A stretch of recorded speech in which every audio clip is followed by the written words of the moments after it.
Sacred Symbols, a PlayStation podcast, is brought to you by, well, you. If you want to learn how to support our show, go to patreon.com/laststandmedia. Greetings and salutations. Welcome back to Sacred Symbols, a PlayStation podcast. This is episode number 403, 3% of the way from 400 to episode 500. Be excited. My name is Colin Moriarty. I'm joined as always by my son, Chris Reagan. Chris, it's good to see you today. How are you? I'm okay. It's hot.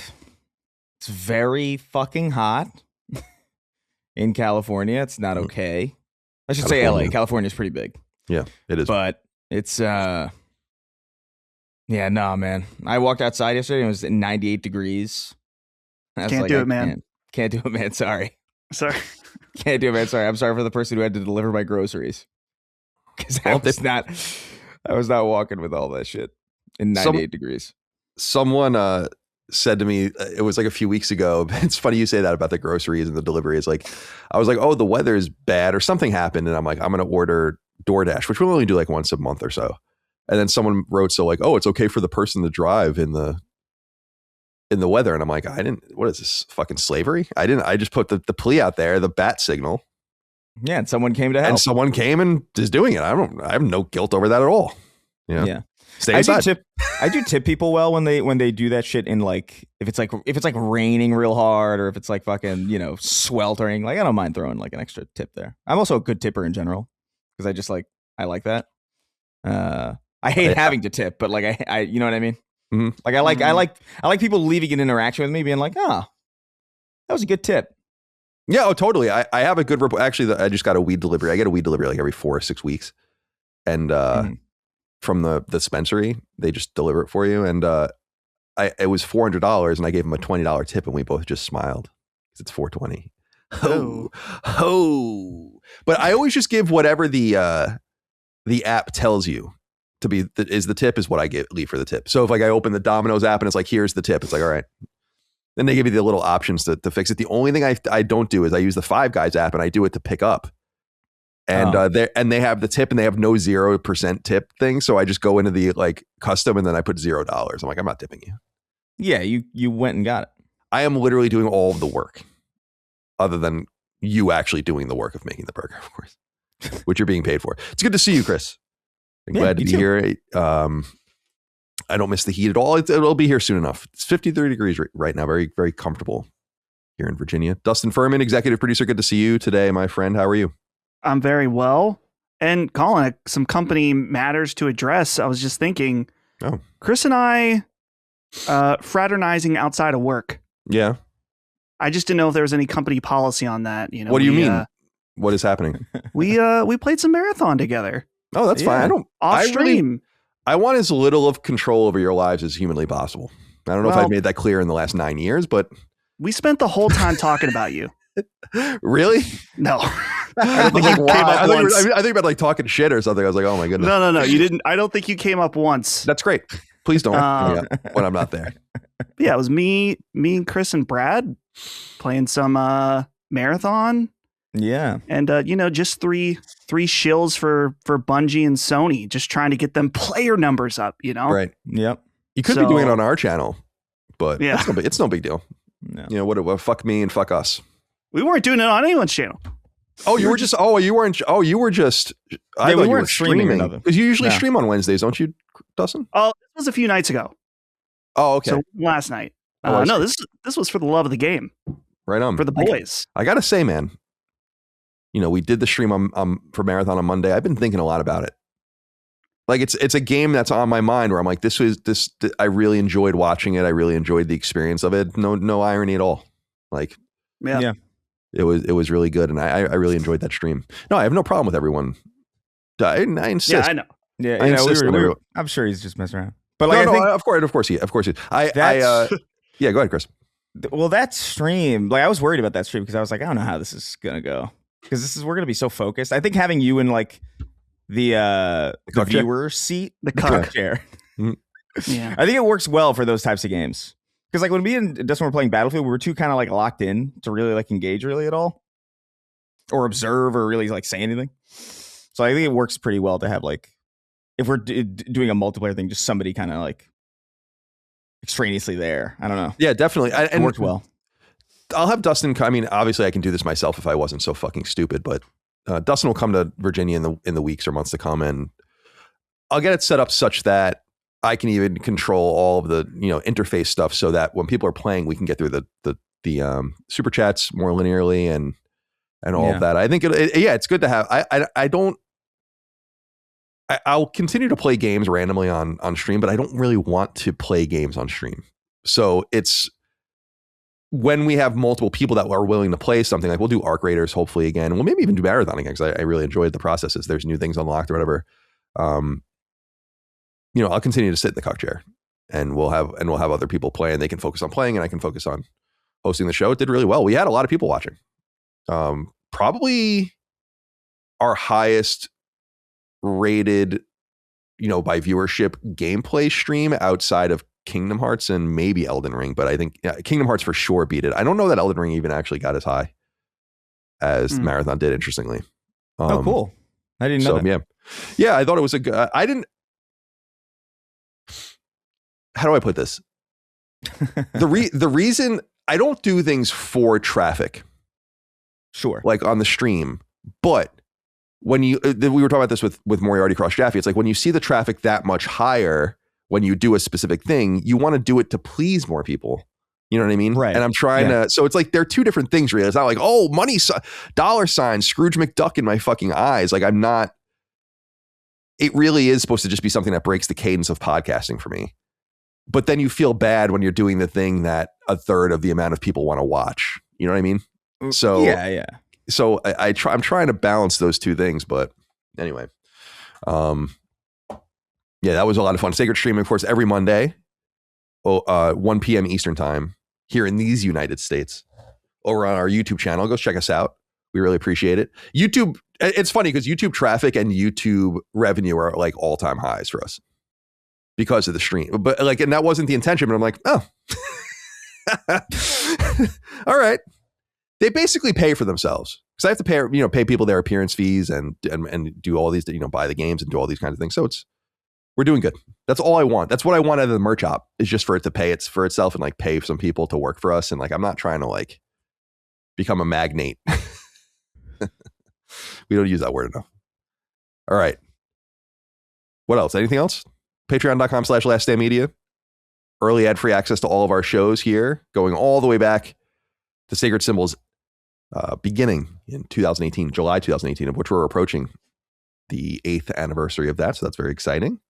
Early ad-free access to the shows, the ability to submit your inquiries via the threads in the news feed for all the different shows. You can access the Discord. Use RSS and Spotify connections, so you don't have to use the Patreon app, but you can still get your early ad-free audio podcast that way, get the video links and all the rest via Patreon. Sacred Symbols Plus is a big addition and really the main draw of our Patreon for many people. That's our weekly supplement. That's only on Patreon. We publish them occasionally on free feeds on YouTube when we're done, specifically game reviews and discussions, but most of them are behind the paywall.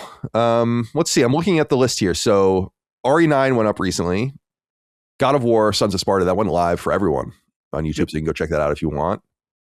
A lot of people are very complimentary of Radic. If one of you die, he's probably going to be the replacement, I assume. He's got a glow up. He's on Spawncast show. Mm-hmm. So yeah, look at him climbing. I've known him he's been part of our community for a long time. So I'm very proud of him. Yeah, me too. It's awesome to see. There is like in my mind, there's a whole shadow Sacred Symbols. Like if all of us died, right? It would be something like Mystic, Radic, and Sandeep Rai. Very international, by the way. Right? Because you have the American and Mystic, you have the Canadian and Radic, and you'll have a British person in Sandeep. So that's like that's Shadow Sacred Symbols, SSS. That's like, yeah, great, yeah. that's like if we ever have like a day the music died, right? We're all on a plane and we go spiraling into the Pacific. Right? They can do the show. Buddy Hollied, and thus we need the show must go on. I don't know why it has to go on, but it does. It has to continue. Yeah, it must clearly. Yeah, maybe we need a Sacred Symbols succession order. Yeah, right. Like who's that's who's next lined up? for, a spot on the show if one of us dies. And then if all three of us die, we got to have a long list, because what if those people get taken out too? Right. And let's the be show honest, must go on. Let's be honest. A show with Mystic, Radic, and Sandeep would be a lot better than this. Yeah, all right. Probably. Yeah. What else? What else we have here? All right. So I recorded an episode. The next episode of Sacred Symbols Plus is with, I'm very excited. I recorded this a couple weeks ago, but it's with Matt Cap, who is the creator of Lovish, the game I was just oozing over. Oh, cool. I was just shooting ropey loads all over the place based on this game. It's a little disgusting, isn't it? Goodness. Good Lord. Ropey loads. Lord have mercy. Never thought I would hear you say something like that. I won't say who it was. I don't think he would mind, but we don't really. I was with a friend like years ago, and we were out to dinner, like our girlfriends, and it was so fun. He said something about like, some joke, and he was like, just like ropey load, like really inappropriate. And his girlfriend's like, "What's a ropey load?" And he's like, "Oh, I'll show you later." I'll always remember that. I was like, that was fucking crazy. Awesome. That was perfect. Always remember that. I recorded another one yesterday that will go live next week. This is with a guy named Nate Head over in the UK. He runs a site called sorcery.gg, which I was turned on to based on a article that we actually talked about, I think, on the show, but that I referenced on Games Industry Biz some time ago. Sorcery is like this really cool website that is an amalgamation of all the different job listings in the games industry, and they kind of spider these job listings or whatever, and they get a shit ton of interesting data based on the trends of what people are hiring for or whatever. We had a really great conversation. I think people are really going to like that. We talk about the erosion of Western game development, how things are kind of moving eastward again, both in Europe and America. So in America, like things are moving really towards like China and Japan now. And in Europe, things are moving away from like France and the UK and Germany and towards like Czechia and Poland and stuff like that. Even Ukraine before the war with series like Metro. So, right. We had a really great talk. Very interesting about money, about unions, about all the really good stuff. And I put in here on the list, I want to get a marathon thing going. Chris, I guess you would steer that. Yeah. In the coming, we don't have to, doesn't have to be now. We would need it not for a couple of weeks, but we should definitely do that in a couple of weeks. And I think there are other people in our orbit. Certainly we can call people in from, the cloud around us of Radix to get, a roster going. So are you into that? Yeah, it's a live service game, so it's weird to do story stuff or even just like review discussions around those games. But I would imagine like when Cryo Archive comes out, whenever that is, that might even be today or in the coming 48 hours even. I would imagine by then enough would be there to really kind of sink your teeth into. There's already like 30 years of backstory anyway, so like there's kind of a lot to get into anyway. So I'd be down to do that. It would be a couple weeks though, minimum. Yeah. Just to get everything in order and that's fine. Yeah, we don't need it this week. We don't need it next week, so it would be the week after. Yeah. All right, excellent. Very good. And Dustin, you can be on that. Yeah. If it pleases you, I'd love to. I have so much to say about Marathon later in the show. So. Oh, good. Yeah, you were talking about. Well, I guess we'll talk about it. You was talking about watching a lore video or something. Oh, yeah. Oh, wow. So you're like going into the next. You're going to the next balls level. Deep. Yeah. Good for you. Let's see what else. Sacred Streaming, yeah, that's going on. That's all available VOD. All the Moriarty Cross Jaffe episodes, the Marathon episode, Resident Evil 9, RV There Yet, our State of Play episode. There's an indie showcase of some sort next week or in the weeks to come. I saw it on, I think, Push Square that they were saying a Castlevania is actually going to be like one of the major games. Oh. That is shown. Let's see. Future Game Show. Oh, the Triple I Initiative. Maybe we can stream that. I don't know. That's April 9th, so we have time to figure that out. But it says, Evil Empire, developer behind Belmont's Curse, recently announced that they'll take part in it. That would be pretty cool to see more of that. Maybe get a date, which would be even cooler. I don't know where it would fit at this point in such a busy year, but we'll figure it out. And that takes precedence, of course. And hey, shout out, Couple Tippo wrote in on Patreon, just like you can, says, "What's up, CDC? Can we get a shout out to Pork Poncho, aka John Pork? Already a marathon and LSM legend." I agree. In both worlds, he is a legend. He really did a great work, Pork Poncho. Yeah, man. He's. I've been playing with him for like a year, basically at this point. Because I met him during the alpha, but he really carried us on stream. Every time I stream, I play like dog water. Then every time I'm not on stream, I'm like pulling off some crazy shit. It really bothers me. But Dustin was there to witness it at least, so I'm not talking shit. But it was annoying. It's annoying when that happens. I lament that all the time. I play poorly. I'm not playing the way I usually play. I'm not even making excuses for myself. I've never talked myself up as a gamer. Like I'm not extraordinarily talented. I'm good enough, but I'm not at 100% when I'm not playing in my element. I'm simply not. It is what it is. When I know someone's watching me, when I'm on stream, when I have to watch all these other things, I'm at my desk, I'm on a small TV. I'm not. It's like it's all different. I'm playing at 70% or whatever it is. And it's just the way it goes. Yeah. Leave me alone. Yeah. Pork did great. Shout out to him. I feel like Chris, this is a weird case where I did better on the stream than I did when we were playing together. And last night I was playing with Brad and our friend Justin, and there were moments where we successfully extracted, and then I was like, I'm not happy because I fucking sucked that round. I was a burden. Right. Why did you put the emphasis on the wrong part of that word when you said extracted? What? Why do you care? I was just curious if I. I don't know, Colin. What do you want from me? I don't know. I really don't. The crazy, absolute psychosis. I really don't know what I want. Was it worth the derail? No, it wasn't. I'm sorry. I apologize. It's my fault. Okay. It's my fault. It doesn't matter anymore.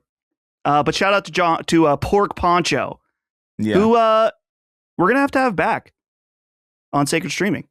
Oh yeah, I'm sure he'll be back. Oh yeah, he'll be on. I understand. He'll be on. He was playing during the server slam. He was up till he stayed up till 8 a.m. with me all night UK time for him. So I don't even know what he's dedicated. That guy. He lives off of the generous teat of the British public as he plays Marathon. All right, what else do we have here? Merch. LastStandMedia.store. All Allegheny Hog shit is canceled, right? We are working on it. Okay. So so people are slowly getting theirs canceled. The rollout is much slow. It's canceled on our end, but it's like slowly going through the orders. Yeah, I don't know. So if you're not canceled yet, you will be soon. You will be soon. And we'll get that back going in the summer, I'm sure. But you can buy your shirts, your sweatshirts, your t-shirts, your hats, your stickers from there. We appreciate you. LastStandMedia.store. Michael wrote in and said, hey guys, I'm writing in with a Sacred Symbols misconnection.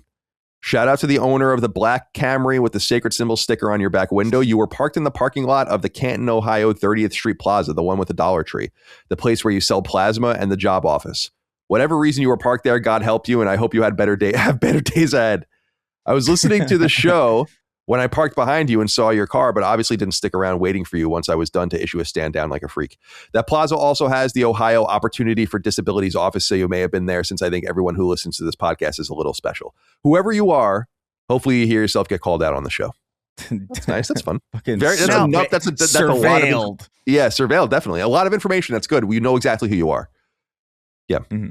Michael, is this a self-report? He was also going to that parking lot. Right. So yeah. He's like, by the way, the Ohio Opportunity for Disabilities office is here. And it's like, yeah, Michael, we know. We know. Thank you for writing in. As everybody is rightfully aware. Yeah. The Ohio Opportunity for Disabilities office. I love that. Love it. Oh my God. All right. Sacred Symbols is brought to you by Shopify. When we were starting out our merch store, it felt like I had to figure everything out all on my own. Sourcing the merchandise, figuring out how to set up an online store with shipping, returns, and customer service. It all felt super overwhelming. Thankfully, I found the right tool to get the job done that simplified everything, and that's Shopify. Shopify is the commerce platform behind millions of businesses around the world and 10% of all e-commerce in the US. From household names to brands that you know, like LastStandMedia.store, to brands just getting started. And it's easy to get started with Shopify's Design Studio. With hundreds of ready-to-use templates, Shopify helps you build a beautiful online store that matches your style's brand. And one of the best parts is that Shopify is your commerce expert with world-class expertise in everything from managing inventory to international shipping to processing returns and beyond. And that all sounds great, but you may be asking, what if you get stuck? Shopify is always around to share advice with their award-winning 24/7 customer support. Start your business today with the industry's best business partner, Shopify, and start hearing. Sign up for your $1 per month trial today at shopify.com/sacred. Go to shopify.com/sacred. That's shopify.com/sacred. Let's get into some topics of discussion, and then we can get into the news, get into what we're playing, end with 6 questions, comments, concerns, thoughts, and ideas about games from the audience. But we'll begin with some things to stretch our legs. This was originally at the end of the show in the 6 questions, comments, concerns, thoughts, and ideas, but I put something else in there. I cut this out. I was like, I still think this is an interesting thing to bring up. Sir Lucius or Lucius? It's really Lucius, left foot. Greetings, he writes. I'd like to give a hearty stand down to the entire gaming community on behalf of Jeff Keighley and the Game Awards. You see, I tuned into the 98th Academy Awards, mostly to see how many statues Sinners would win. 4.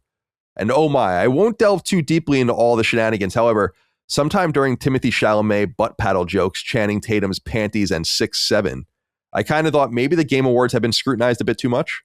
If the Oscars is the measuring stick by which Cousin Jeff conducts his shows, then I think we could do much, much worse. Did you guys watch the Oscars this year? I've never watched the Oscars. No one watches the Oscars, it seems like, anymore. I was looking at ratings. I think it was 17 million, and in like 1996, it was 70. Wow. It's so interesting, isn't it? Like how just everything has changed. And I actually remember that. Like I remember my sisters were especially into it, but there was like a whole cottage industry around it. Like you would get up at like in the morning and like the television network would have like the red carpet stuff, and they would be judging people's clothing, and they would be doing all these pre interviews and all this stuff. And it would just it would be like a 12-hour event, almost like you're watching the Super Bowl. I remember that so clearly. And now it just kind of comes and goes like a fart and no one cares. But as I said before, I think celebrity is kind of dead, or at least dying. There's also like people have Oscar parties and stuff. Like it's still a thing, you know, but it's just like, I've never given a shit about watching the Oscars. Like I'll watch clips or whatever. If there's a movie that I particularly liked that I want to see the speeches of or whatever, like I'll look them up. But like I've never sat through the entirety of the Oscars. I don't care enough to do that, and I never have. It's not even a slight against like how it is now. Not once been interested to see just people kind of get away. I don't know. It's fine. It's fine. I like that Conan's there. Yeah, that's cool. Conan's a good host for these things in general, but yeah, no, I'll catch it later. I haven't watched the Oscars since I was in college when I thought I was getting into film stuff for my career. And as everyone knows, my impeccable film taste from my Letterboxd. Right. It became increasingly harder to watch the Oscars for me when I'm seeing, and I actually don't think that's a hot take, that the Oscars often is just completely ridiculous with who wins and who doesn't win.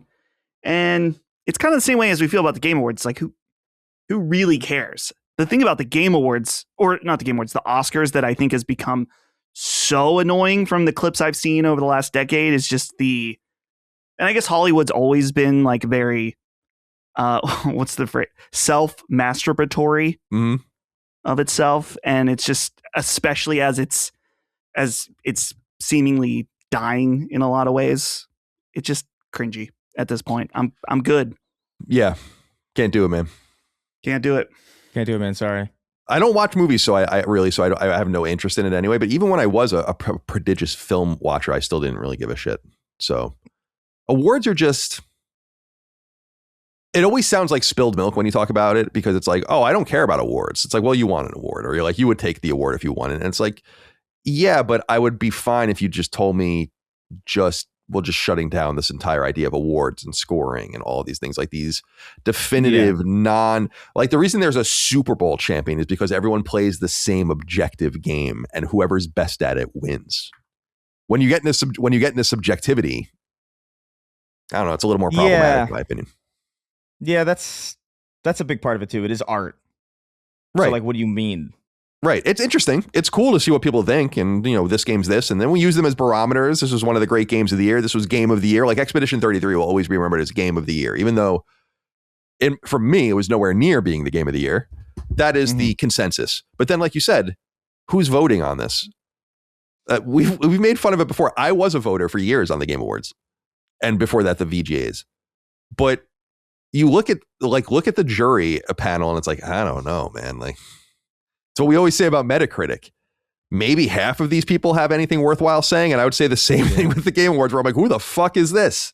Like, what? Why? Yeah. And I'll be explicit about that. Like, if we were offered the ability to vote, I would turn it down. I don't want to be a part of that. It's like, and as I recall, people that if they are, I don't know if you're allowed to talk about this stuff. I assume you are. I'm pretty sure it turned into like we used to vote as individuals, and then like maybe when I was at IGN, we would submit like individual stuff, but like. I think it kind of funny. We actually started having to vote as a company. And then I'm pretty sure that's what happened. And then you have to make like concessions. It's like, all right, so if you pick action game, then I'm going to pick role playing game, or like you have to like kind of balance it all out or whatever. Right. And it becomes kind of complicated. And then it's like more diluted and useless than ever. So I don't know. But I see some of these outlets on there and I'm like, okay. It's the same thing with the Crimson Desert, which I think we'll talk about later. I was looking at like some of the reviews there and I'm like, who the fuck are these people? Like who cares? Like, why is this person in Metacritic? What is this? I've never heard. I've been in this industry for fucking 24 years. I don't have any clue who that is, what that outlet is. I go to it. Weren't we making fun of this on the show that when you go to an outlet's Twitter account and then it says that they're on Metacritic in the description of their Twitter account, like their bio, it's like, ugh. So it's like this self-perpetuating thing. That's what you wanted. Yeah. And thus that's how you exist. And so when you go, you have to understand how this game works. I mean, so now you can go to PR and say, I'm on Metacritic. Mm-hmm. They'll get every game they want. Crazy. All right. Sir Lucius, thank you for writing in. Hollywood fall into the ocean. Wait till Chris moves back to New York. But then, well, if Hollywood falls in, you're going. So when you move back, then the earthquake can devastate Los Angeles. Yeah, whatever. Every day I lived in LA for almost 3 years, I was like, maybe today's the day. Because it's got such an it's even more than San Francisco. It's got that infamous like the fault line. Yeah, well, yeah, but it's got that infamous like vibe of like it's all the movies and like this is the spot that's gonna get fucked. Right? Yeah, it feels inherently temporary. Right, exactly. I mean? Meanwhile, I'm pretty sure the American city on the West Coast that has the most to fear is Seattle, right? Because of there's like that whole wild, like the crazy earthquake shit that goes up there. They wrote that story maybe 5 or 10 years ago about how fucked up it's going to get up there, and everyone got really scared. Good shit. Yeah, I don't know. I'm not that worried about earthquakes in general. Like I'm more concerned about Yellowstone, really.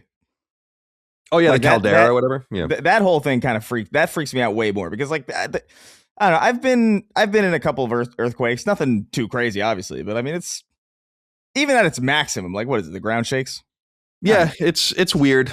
I've been in a half dozen probably notable earthquakes. I feel like just as long as you're not in like a massive building, I feel like you're probably fine. None of them have been like the major ones.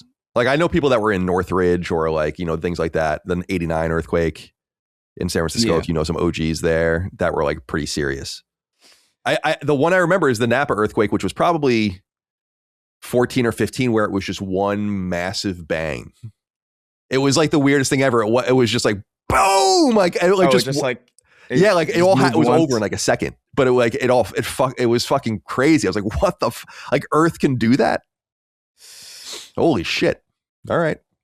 Yeah. Let's see. Where are we here? I don't know. Golfer Pro wrote in. Golfer Pro 10 says, hello, Sacred Sex Symbols. Colin, I am a Titans fan. So he's talking about the Tennessee Titans. And he says, and was wondering if you have seen our new logo and uniforms. I remember you saying you really disliked our previous logo. Does the new logo get you as hard as it gets me? Hopefully all this excitement turns into wins so your boy doesn't end up with Titans blue balls. I haven't come since the 2021 season. A lot of information. Wow. Yeah, it's a lot. A lot of cum this episode. Yeah. I'm not a fan of this. It's spring. Everyone's feeling alive cum again. Cum is in the air. Cum is in the air. Jesus Christ. That's fucking gross. Yeah, the Tennessee Titans logo was so bad. It was like graphic design is my passion. And it had like the little flames behind it. It looked like shit. Like I hated that logo so much. And I was so pleased They kept the core of it, the T, but they got rid of that flame. It looks so much better. It's the old Houston Oilers colors, which is cool. So yes, I'm on board with the new logo finally, because I can't believe how bad that logo was. It was so bad. It was like something that like a little league team would play under or something. I can't believe an NFL team played with it. Colin, I got it. Yeah. This looks like every fucking logo I've ever seen for these teams. This Captain America looking ass Let me see. logo. Like the flames are stupid, but so are like the pigs and like the I don't know. Like it's all kind of equivalently dumb to me. The new one's nicer though. Although it looks like a car company now. Yeah, it does. The flame, I just hated the flames. It's such a product of the 90s, and it just looks bad in my opinion. I always just was like, why is that? I'm so glad someone else was like, yeah, why do we have this flame? Just get rid of it. We can have a little icon, little coin, as it were. Yeah, I guess it like seeing it in certain, because it's like off center kind of, you know what I mean? Like the center of the logo is like meaningless because it's in the middle of the flame, I guess. So I guess I could see that being annoying. What NFL team has the best logo, Colin, in your opinion? That's a great question. I'm looking at them now. My vote, and this just has to do with aesthetics. I don't know anything about almost any of these teams. I like the Chargers. The Bolt. The Bolt is cool. Yeah. I'm looking now. The Bolt is iconic. I loved the Redskins. I'm not just saying that to be provocative. Like I just loved it. Was like the picture of the Indian chief and then the two feathers off of it. It was very cool. The Cowboys, I love, like we were talking about this when we made the Allegheny Hog stuff and we went down they have like clean, basic, quick shit. Honestly, my favorite one is probably the Dolphins logo. I always talk about that when especially the old one. Oh yeah. Because it's just the sun and then it's like a dolphin with a football helmet on. And it's fucking hysterical. It's awesome. I love that. That's a great one. All the branding's pretty good. I mean, 90% of it I would say is really good. The Browns logo has always been shitty because it's just a helmet. It's not even brown. Yeah, I don't know. They do have they have like a kind of like this weird, you know what a brownie is? Like the creature, the brownie. No. What? It's like an elven type character, a brownie. I think it's like European like folklore. And they have like a secondary logo that's a brownie. You know them creatures, them brownie creatures? Yeah, I done heard about them. I'm gonna see. Like, I want to know. I found a picture. Brownie folklore. A brownie or broonie in Scotland, also known I'm not saying that, is a household spirit or hobgoblin from Scottish folklore. Ew. I like this picture here. I'll put it. Here, I got I'll it here. save it. Oh, this is a really upsetting picture. Yeah, I don't like this at all. I mean, you know how I like many things. You know what how I learned about the brownie? It's because like it's an enemy in fucking random role playing games. It's like how I learned about mythology because through Final Fantasy summons. That's fine. Basically taught me how to read. I love that. I love that, like the weird things you learn from like certain games. Like I found a lot of music through games and stuff like that. It's cool. I think it's interesting. I learned the game of football as a kid through like the rules, the finer points of it, the positions, the playbooks, and like the different style, like all through Madden. Yeah, I was introduced to telephones through Alan Wake with that nice Verizon billboard. Interesting. I was like, "What's that?" They got rid of all that in the re-release, which was a bummer. The same thing with they had like an Energizer.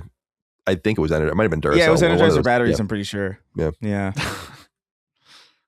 Ridiculous. Unky Mo, the soda is too cold. My teeth hurt. Wrote in. I don't know what that means, but he says, "Don't worry about it." You ever sit down and think just, God damn, this is life, huh?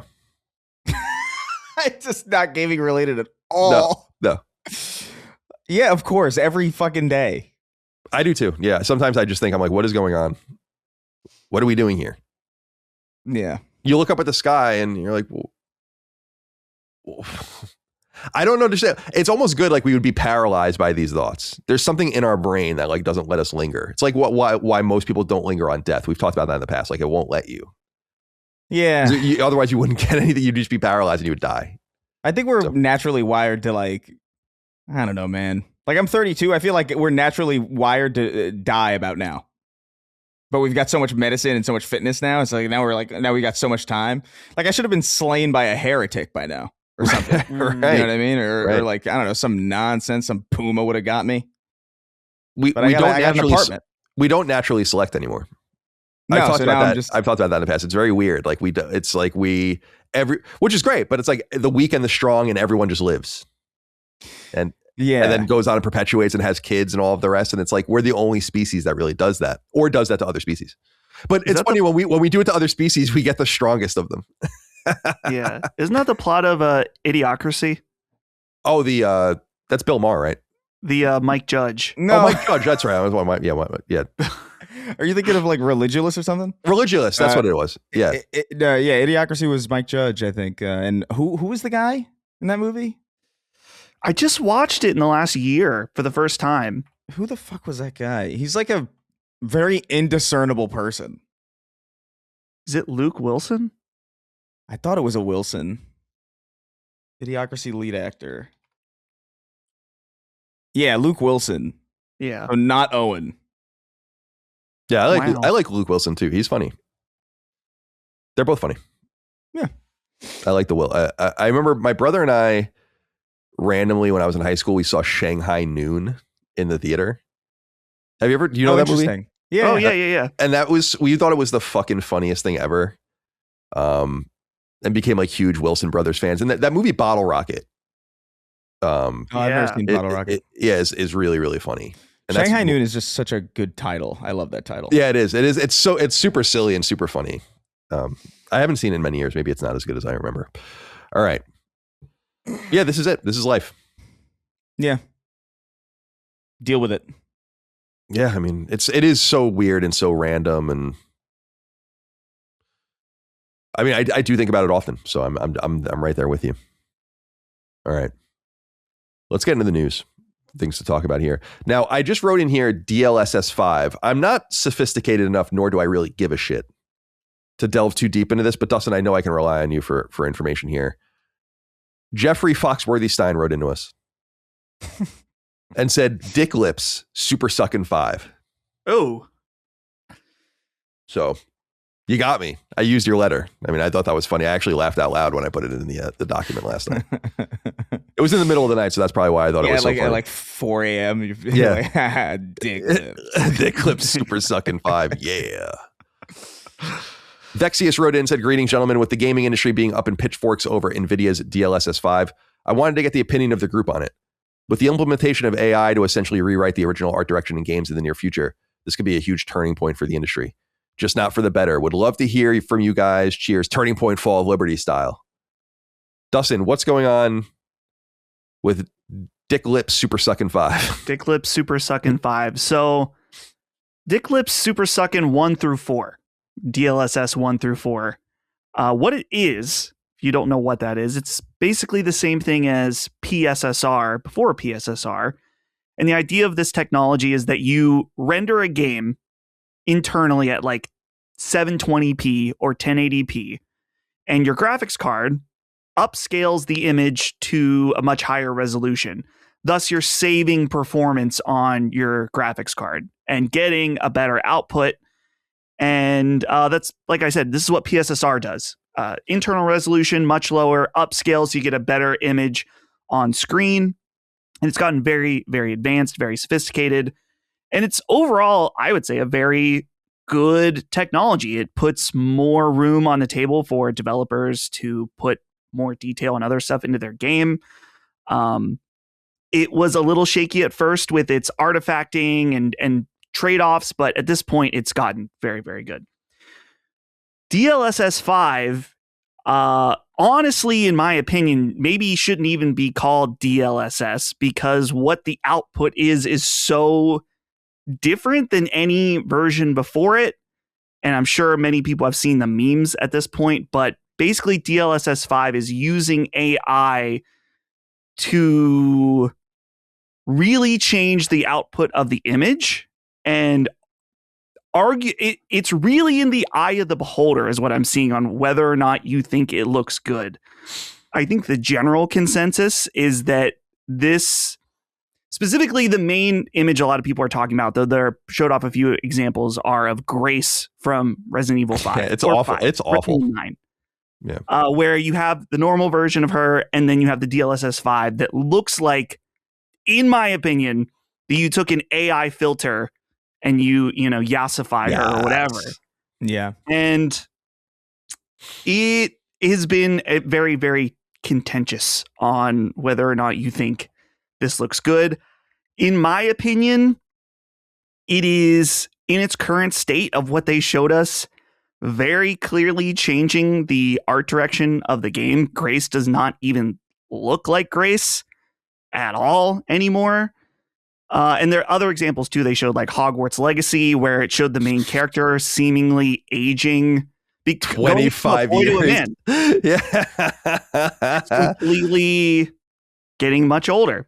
Now, one positive thing I will say, well, maybe not even positive, not completely negative.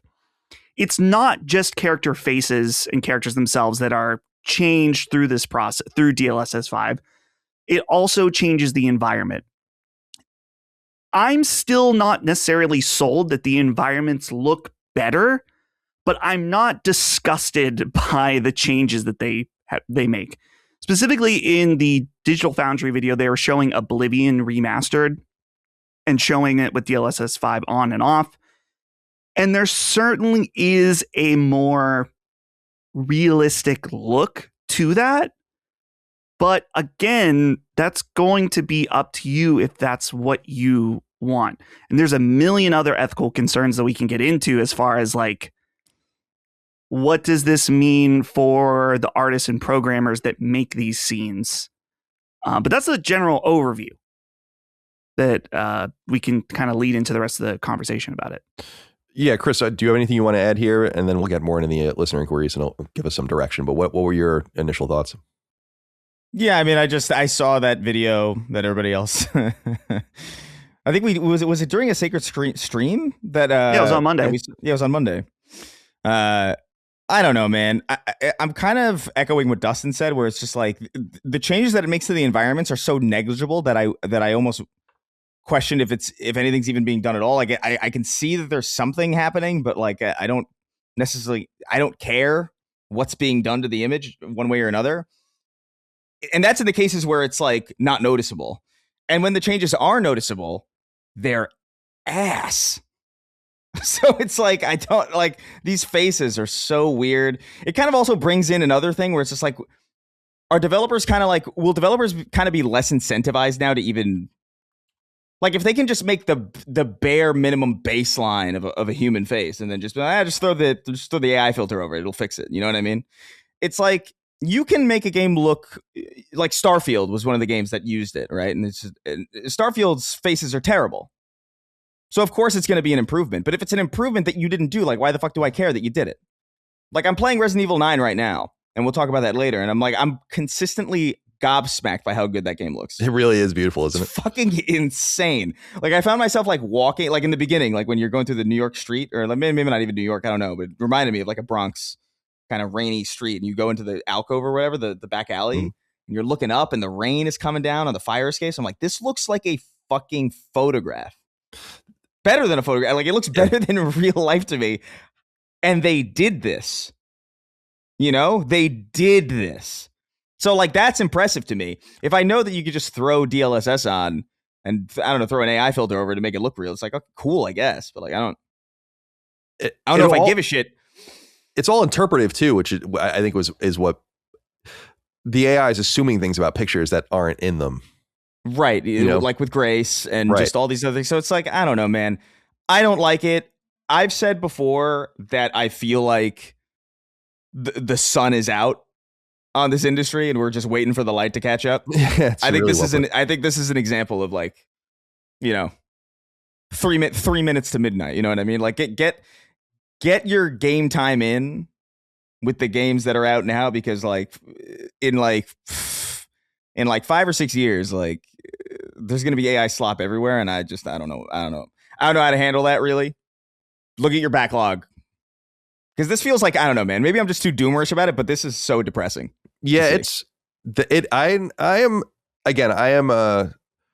always call myself a Luddite. That's really a misnomer. It's really not what I mean or what it is, but like, I just don't understand technology very deeply. It's mostly, I think this is for a lot of people, but for me, for sure, if I don't care about something, I'm just not going to,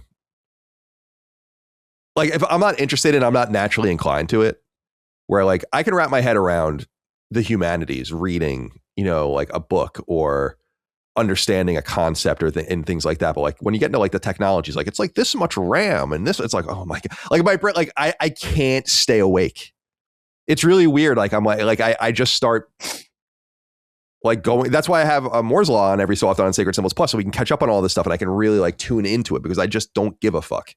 So I don't want people to interpret what I'm saying as anything, because I agree with you, Chris. I said this to Tom when we were recording. I'm like, he's like, oh, well, PS6, for instance, will be like, do this and the frame rates will get here and the ray tracing will do this. And I'm like, I don't know that I even need much more than what we have right now. Like, I feel like we're in a pretty good space. If you start bastardizing things to like get 1% more out of it, then I would rather you just left it alone. And that's like kind of maybe what we're getting to at this point. And like it's not a zero sum thing. Like it is affecting the product when you do that. I couldn't believe Grace. It's like I thought it was satire when I first saw it. Like right, I didn't what. And it is worth noting that our exposure to AI is primarily at this point 99% slop. Like all the AI shit that we see on a daily basis is crap. And so when we see it in Resident Evil, we're just kind of conditioned to recognize it immediately. It's just like, that's AI and it sucks. Or like see it in Starfield. It's like, that's AI. It's got the glossy kind of like the weird glossy filter over it. So it could be just like if we had never what I'm saying is like, I wonder if we had never been exposed to the amount of AI slop that we had been up until now. Like if this was the first time we saw it, would this be as off-putting or you know what I mean? Yeah, like totally. Would it be like this? That I'm open to that possibility. Mm-hmm. Even so, that's just not Grace. Yeah, it sucks. I mean, like, well, that particular outcome sucks. It's two different characters. Even if you didn't know anything, as you said, if you didn't know anything about Grace, if you came in blind, but then you were like, well, these are two different people. Yeah. And the assumption that like I don't even mean this as like a culture warrior at all, because I guess I would come much more from like the wokeness of it anyway. So I don't think people would expect me to feel that way. But it's like even the assumption that she needs makeup, she needs to be made prettier and younger. It's like we actually just want the features to be finer, if that's like what you're trying to do. I do want to be fair. There are people out there that do like this technology. A lot of people wrote in about that too. I do want to read one of their letters so we can at least get their point of view out there, or a similar point of view to this. Gal Capone wrote in, said, hey, CDC, I find it interesting that many have confidently stated their personal preferences about DLSS 5 as if they're objective facts without understanding that the lighting, textures, and characters are objectively more accurate. Recently, in a kind of funny episode, Andy Cortez talked about how the lighting changed from one scene to the next, which made me think he didn't and doesn't understand how lighting in games work. You might think that base lighting looks better than RTX, but objectively, RTX is more accurate. I can see a lot of potential for games to look better with DLSS 5, whatever form that takes in the style of the game. And yeah, faces have this weird HDR photographic style, which can be fixed with simple tone mapping. That being said, why are people so quick to jump on the anti-AI train and completely lie when it could make games look better? Years past what's possible with current hardware. I don't think people are necessarily lying. But this is what I have read similar things of this nature. And Dustin, I don't know if you have more information about it. I'm pretty sure this is what the guy from NVIDIA himself, the CEO, was saying in so many words, was like, they're wrong. Like he said that, I think literally, that people are interpreting it wrong, quote unquote. And that it is this powerful thing that allows this deep level of customization. So I want to acknowledge that. My main problem though is, and again, this comes from just my limited perspective on it. And I guess the thing that I have much more valuable perspective on than like the technology itself, which is this didn't blindside anyone. Everyone bought in on it. They thought this was good. That's the thing that I can't escape from. This isn't some fucking fly-by-night company. NVIDIA is like a complete juggernaut, even by American perspective, the American perspective of big business. And they don't do anything by accident. It's all deliberate. It probably goes through fucking layers and layers of bureaucracy. There's so many people seeing this. All of the partners whose games are shown, from Bethesda to Capcom, everyone bought in. That, to me, is the klaxon that's sounding more than the technology itself, which will get better and better, no doubt, and probably become finer and finer. And they don't want to be bad. Right. But the perspective, I don't know. So I don't know if that you guys got perceived that as well. It's like, well, you can't backtrack on this. This isn't something that just appeared out of nowhere. Someone in the fucking bowels of NVIDIA didn't just make and publish this. Are you kidding? Yeah. You saw this Capcom signed off probably on that Resident Evil Grace side by side. Almost certainly. They might have even done it. Yeah. So to me, it's like, that's the thing I can't escape from, is the lack of taste in where this is all going. You have to lead with a better foot if you want people to swallow this bullshit that you're trying to feed all of us about the simplification of game making, as if we need easier and games to make, thus giving us more games. That sounds like a great idea. Right.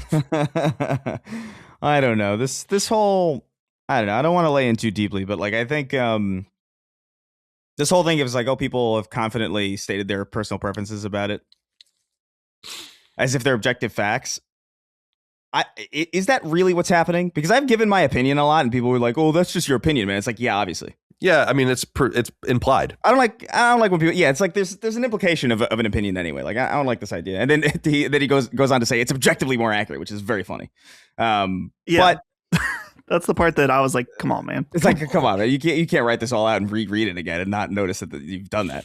But I don't know, man. Like, I feel like, is accuracy, I don't know, man. Like, I just think about like things that I love, like movies that I love, like Evil Dead 2 or whatever, with the weird stop motion zombies and shit. It's just like, is that accurate? No. It's cool that they did that. And so, like, I don't know if I care if something's more accurate if the people involved aren't doing it. Because I could just do that. Who gives a shit? I could take a screenshot of, I don't know, Resident Evil and throw her through a Snapchat. I could take a screenshot of Grace Ashcroft and throw it through a Snapchat filter and then make her look the damn near the same. And I didn't do anything. Do I deserve praise for that? Like, I don't know. It just feels kind of weird. I get that there's probably like granular details on the back end of like not even just characters, but like environments where like maybe lighting looks better. Sure, I don't care about how good games look, though, to be honest. Like, I care about art direction more than I care about like accuracy and like oh, that's not exactly how a reflection would look. It's like I don't really care. What I want out of power, as far as like gaming hardware in the future or gaming software in the future, even, is like I want more like CPU flexibility. Like, I want to be able to get more complex AI in there. I want to get more capabilities of being able to keep track of like things in the game world, like even things like what Bethesda does at the sacrifice of a lot of their visual fidelity, like being able to like kill a dude and he's there, that body's there the entire time, and you go back and you find it, like things like that. Like, I like that stuff, and so that's what I want more. I want more of that and less of like, you can see the fucking peach fuzz on Leon Kennedy's nose. Like that the Leon Kennedy one in particular, from the NVIDIA one, looks confusing to me because I actually think it looks worse. It just looks like a messier image, and it looks like less cohesive. It looks less coherent. It's I don't know, man. It is in the eye of the beholder. There are some people out there who like it, like whatever. I don't. This to me just kind of solidifies the idea that like I've got to start looking at my backlog more seriously. And I have to rely less and less on what's going to come out in the future, because I can't. I don't know if I can really trust where this place is going. If Todd Howard and Capcom and all these places are signing off on these things, then like we're kind of, I don't know, man. It's kind of, that seems like a death warrant being signed in my opinion. And I know that that's like extreme. I get it, but that's what it feels like right now. And maybe that feeling will fade over years or whatever. Maybe, but like in this moment, I feel like this is just really sad. Yeah. And I'm sympathetic with the idea that people in the studio, in the trenches, didn't know about this, like the artists or the animators, like people whose work is being affected. But there's a 0% chance that all this wasn't signed off on by the publishers and developers themselves. And it shows Todd Howard on video talking about how he thinks it's great. Right, exactly. You have Todd Howard. You have Todd Howard on camera being like, "Look at how look at our shit work. Yeah. Look at the shitty job we did. Look at how much better it looks now that you can't afford RAM. Look at how much better it looks. Look at how shit our faces used to look, man. Look at how much we botched these characters. Look at how much we suck. What are you doing? It's really crazy. It is weird, and I don't know. I'm just of the mind. I'm very consistent on this that all the technology will be good, and thus railing against its quality isn't necessarily something worth doing for very long. Right. But this is an interpretive level of AI that I'm afraid if it's teaching and learning in this way, then it might be this. And it's so funny, like the yassified Grace. It's like, why does she look like the fucking tweets that people send around being like, I fixed this character? It's like, you did the meme. It's not even a meme. Those people are serious. And then you made the technology do it. It to me, I'm perplexed, but it is what it is. I think there's an element. There are people, because I know some of them, that want their games to look like they strive for photorealism in games. And so seeing this, despite art direction changes, like the end result. And to each their own on that. To me, I look at some of this and I'm like, if we look at games as art, which I think the three of us can agree that games are art. There's like some level where I'm like, okay, if we took the Mona Lisa and then put a transparent photograph version in front of it and we're like, well, now it looks more realistic. It's like, I don't care. I don't care if I don't want a painting to look like a photo. I want it to look like how the artist painted it and wanted it to present itself. And I've seen the counter argument that you guys were talking about where it's like, well, the developers signed off on this. And it's like, well, yeah, maybe some dude at the top signed off on this, and there's already a bunch of articles coming out of people talking to the actual people in the trenches that are like, what the fuck is this? Yeah. I think we're getting into really dangerous territory where we're just like, oh, our art doesn't need to be as good anymore. We'll let the computer do it for us. Right. That's the problem. And here's the thing too, is that right now in these previews for DLSS 5, it was running on a computer with two 5090s. And apparently when they plan to ship this, they want to get it down so it runs on a single card. Is it only going to be the 5090? I don't know. Maybe they'll somehow get it to work on slightly lower cards as well. But when DLSS came out, it wasn't as much like, it was like a nice thing that you could do to get a little more performance. And now moving into even on the console side with PlayStation 6, PSSR is going to be baked into these consoles where basically upscaling, and I think this makes sense because we've heard Mark Cerny talk about it, is that upscaling and AI rendering is the future of gaming. And I don't think that's necessarily a bad thing when we're taking what artists created and making it, like keeping it the same, but upscaling, right? Like it's like a more limited use of the technology. So what concerns me is it's like, okay, well, upscaling used to be a nice to have. And we are now, as we speak, in the throes of it's like, no, upscaling is something that's required in order to achieve the next level of graphics. And that's fine. But where does this, when we're already starting to walk down this road now as an option where it's like, oh, well, maybe you don't need these characters to look as nice because we'll just take care of that in DLSS 5. That's when I think it's like, this is an affront to artistry. And it really is discouraging in a lot of ways. So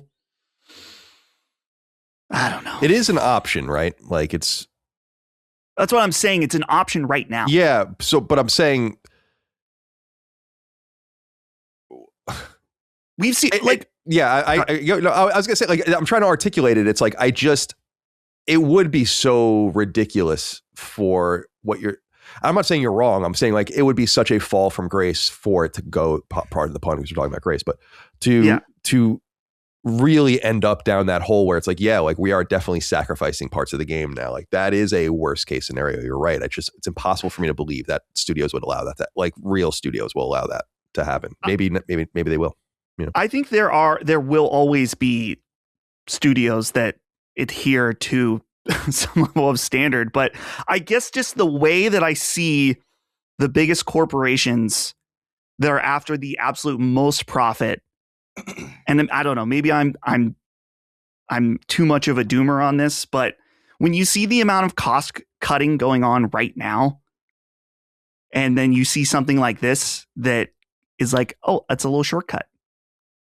It's not going to happen now. It's not going to happen in 5 years. But Chris touched on this, that it's like, it's 3 minutes to midnight. Keep an eye out. I just sent something. I'm sure you've seen it, but I just sent something in the staff Discord. Oh, let me see. That made me I died when I saw it. It's a DLSS monster from Resident Evil. Oh. So stupid. Oh my God. It is fucking ridiculous. That's what it feels like. Some of them. I like the one that Dustin put in here of the guy from Until Dawn. I just saw that. I just saw this.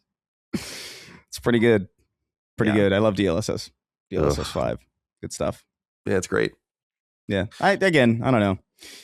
I could be there might be stuff that I'm not seeing or I might just not know. I'm not a fucking, I'm not a scientist. I'm not a game developer. I'm not a genius. I'm not a scientist. A counterpoint to bring up that I think is worth bringing up. And I don't know if this is just backpedaling, but something that they've done, and I think this was in Bethesda's follow-up and I think NVIDIA has maybe said this too, that they're like, well, developers aren't losing their intent because they will be able to customize the algorithm or the upscaling in order to, like, if they want to make it so the faces aren't as tuned up or whatever. And so maybe that is a possibility where when DLSS 5 actually comes out and has games implemented, it's not quite as extreme. Maybe. I would like to think that. I just feel like it's just so crazy to me that NVIDIA has been working on this for years. At least that's what Digital Foundry said. I think maybe they said 5 years, but they've been cooking this for a long time. And they made these examples and they're like, yeah, now's the time, where we're going to homogenize all these faces and make everything look the same. And people are going to be really impressed with this. And then afterwards, like, oh, no, actually, don't worry. They're going to be able to customize it so it actually doesn't do that. It's like, what is the message here? Yeah, they have a problem. I don't know that it really matters, but they do have a problem, like a marketing problem. People are going to push back pretty hard. Highest spending, most engaged players, people that are willing to spend on this hardware, but there are people into it too. And I did want to read this inquiry because a lot of people wrote in about this, and I did notice this angle to it as well. I don't typically speak about, we don't specifically focus in on other outlets. It's not really what we do here, but I did want to talk a little bit about this. Kilwin wrote in and said, "Sup fellas. So I'm just catching up on the DLSS 5 stuff, and I legit thought it was just a meme that started randomly, but oh no, it's real. Digital Foundry's coverage is especially getting a lot of heat. What gets me is how excited they were in their initial video. But in their follow-up, they are basically saying they wish they had waited to see how the internet was going to react before reacting themselves. Is Digital Foundry cooked? I eagerly await Dustin's 20-minute spoken essay on the matter. Kind regards." I haven't watched all of their coverage at all. I basically saw a clip that they themselves put out on their social media. That's like 2 minutes of one of the guys talking.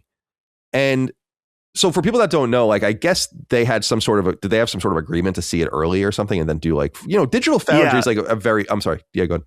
Yeah, they did. They were at the reveal of DLSS 5. They had a video ready. They saw it at GDC. Right. Okay. And so they were able to give their take on it immediately when it came out. The only reason again, I'm not a tech person and I don't care about any of this really, but like the reason everyone knows Digital Foundry, they seem to have a better they've always had a good reputation for years, but I feel like in the last 5 years or so, I feel like they become like a mainstream component of how people feel about all these technologies, and they do all these really great breakdowns, and people really enjoy their content.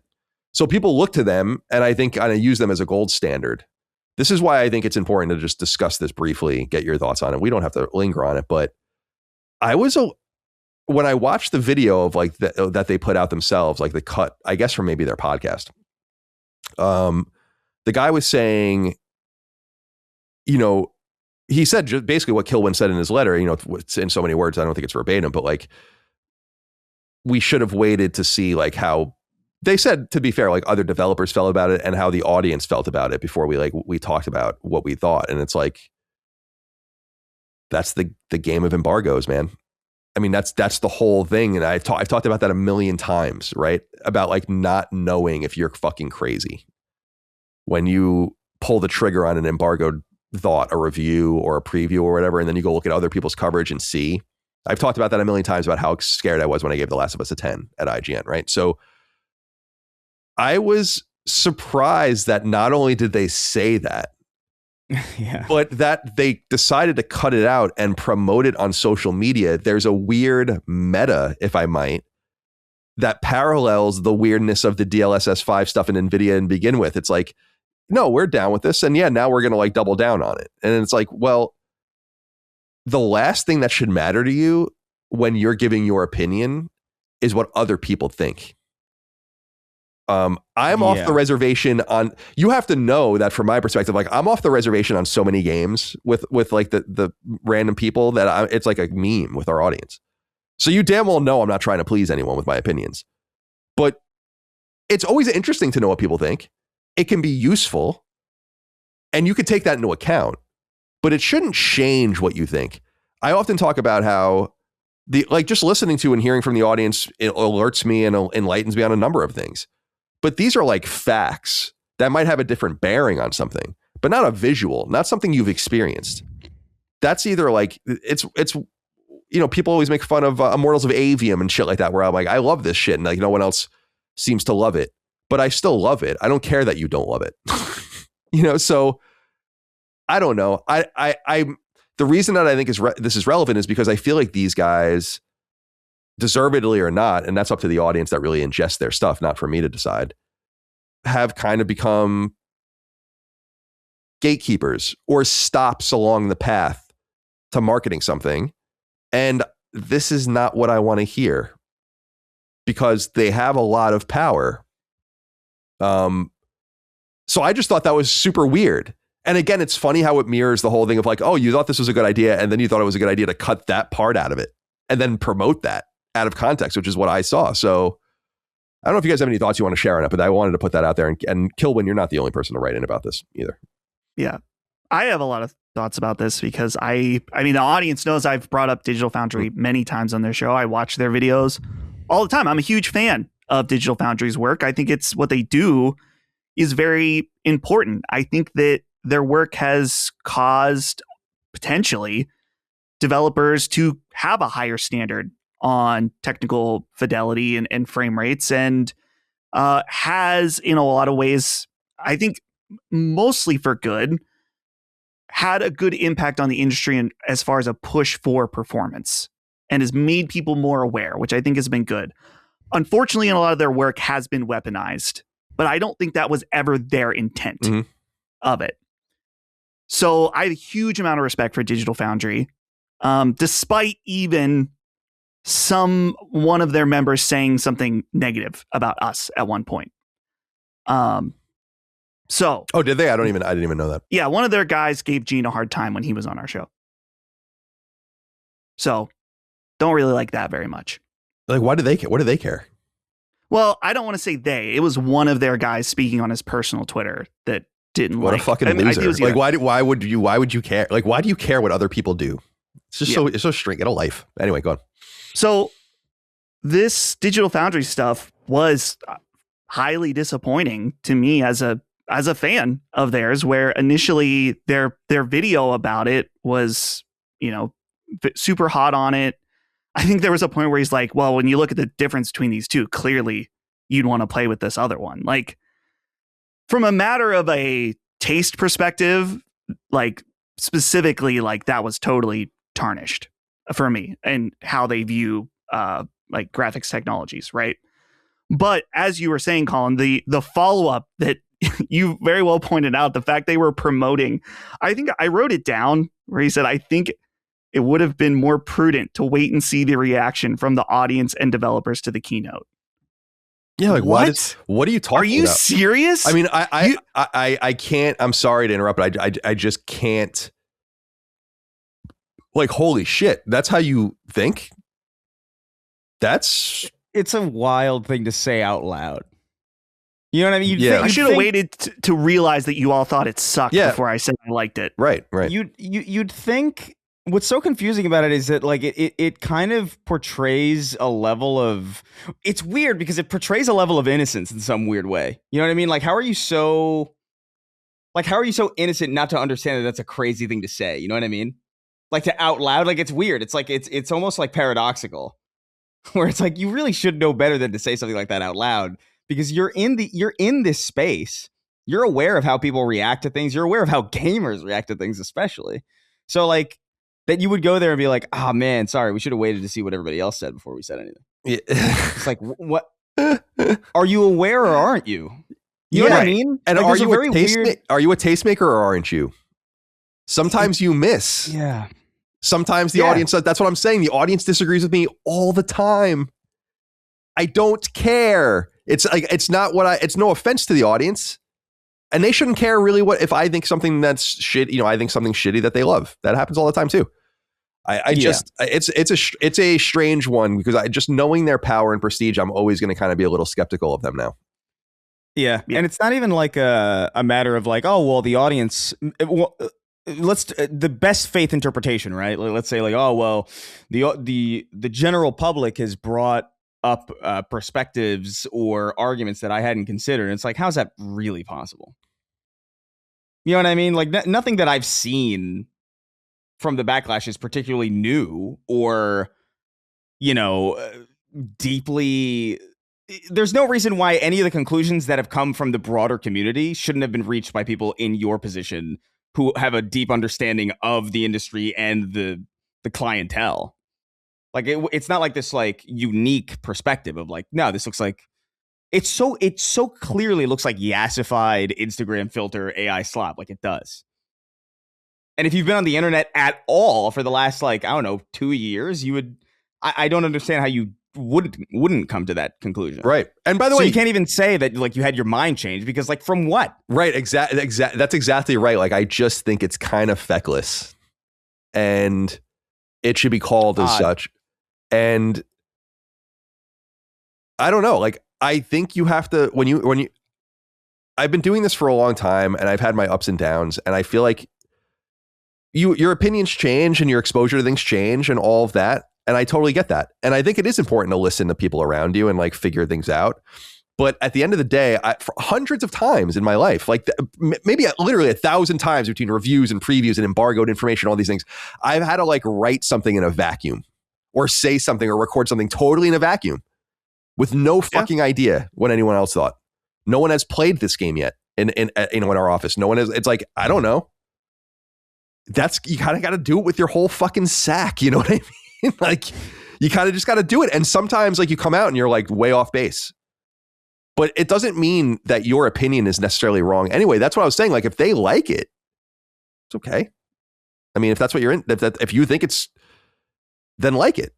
Taste make. That's what you do. So even when people push back on me about some of the things that I like, or whatever, it's like, well, but I do like it. And I'm sorry you don't, but it's never had any bearing on me. And yeah.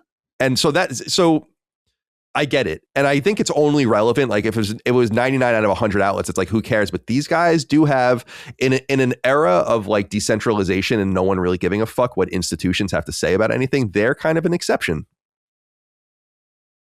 So I think it is worth noting that. And like you said, like it's not their fault they're weaponized. It's not their fault that like they are the be all end all for a lot of people on technical stuff, but we got to expect more out of those kinds of people or that status should go to someone else or some other entity.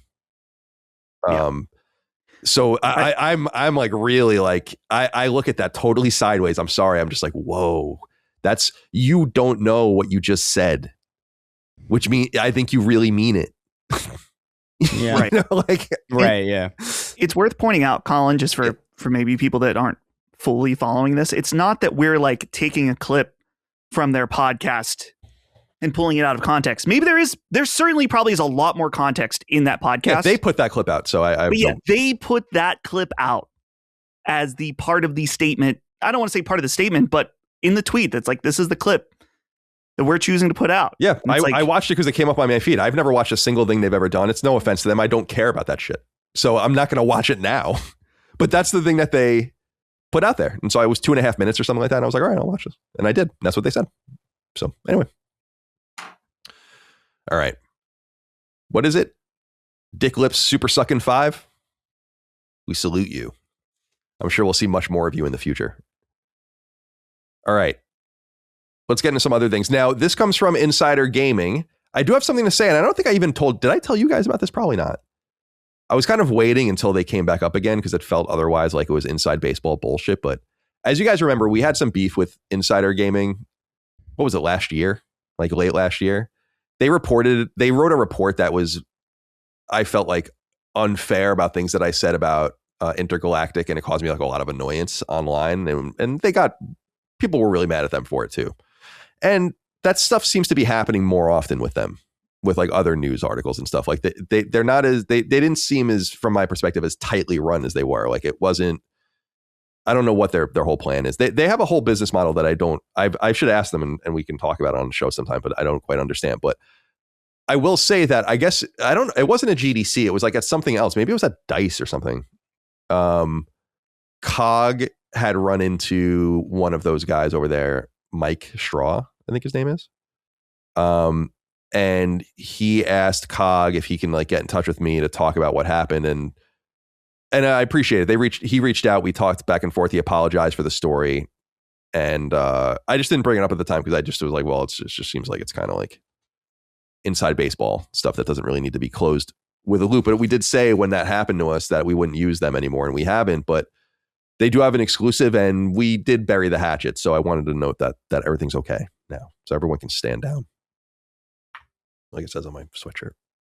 Oh, they write over there, exclusive, PlayStation is phasing out the PlayStation Network branding. They write, quote, PlayStation will be dropping PlayStation Network and PSN branding by September 2026. In an email sent to developers and seen by Insider Gaming, PlayStation will be dropping the PlayStation Network and PSN branding. It said that the change will be purely visual and as a means to, quote, properly capture the breadth of our evolving digital services. The full email reads, quote, we'd like to inform you that Sony Interactive Entertainment, SIE, has strategically decided to phase out the terms PlayStation Network and PSN across our platform in order to properly capture the breadth of our evolving digital services. What's changing, and there's a typo here, what's changing in timeline?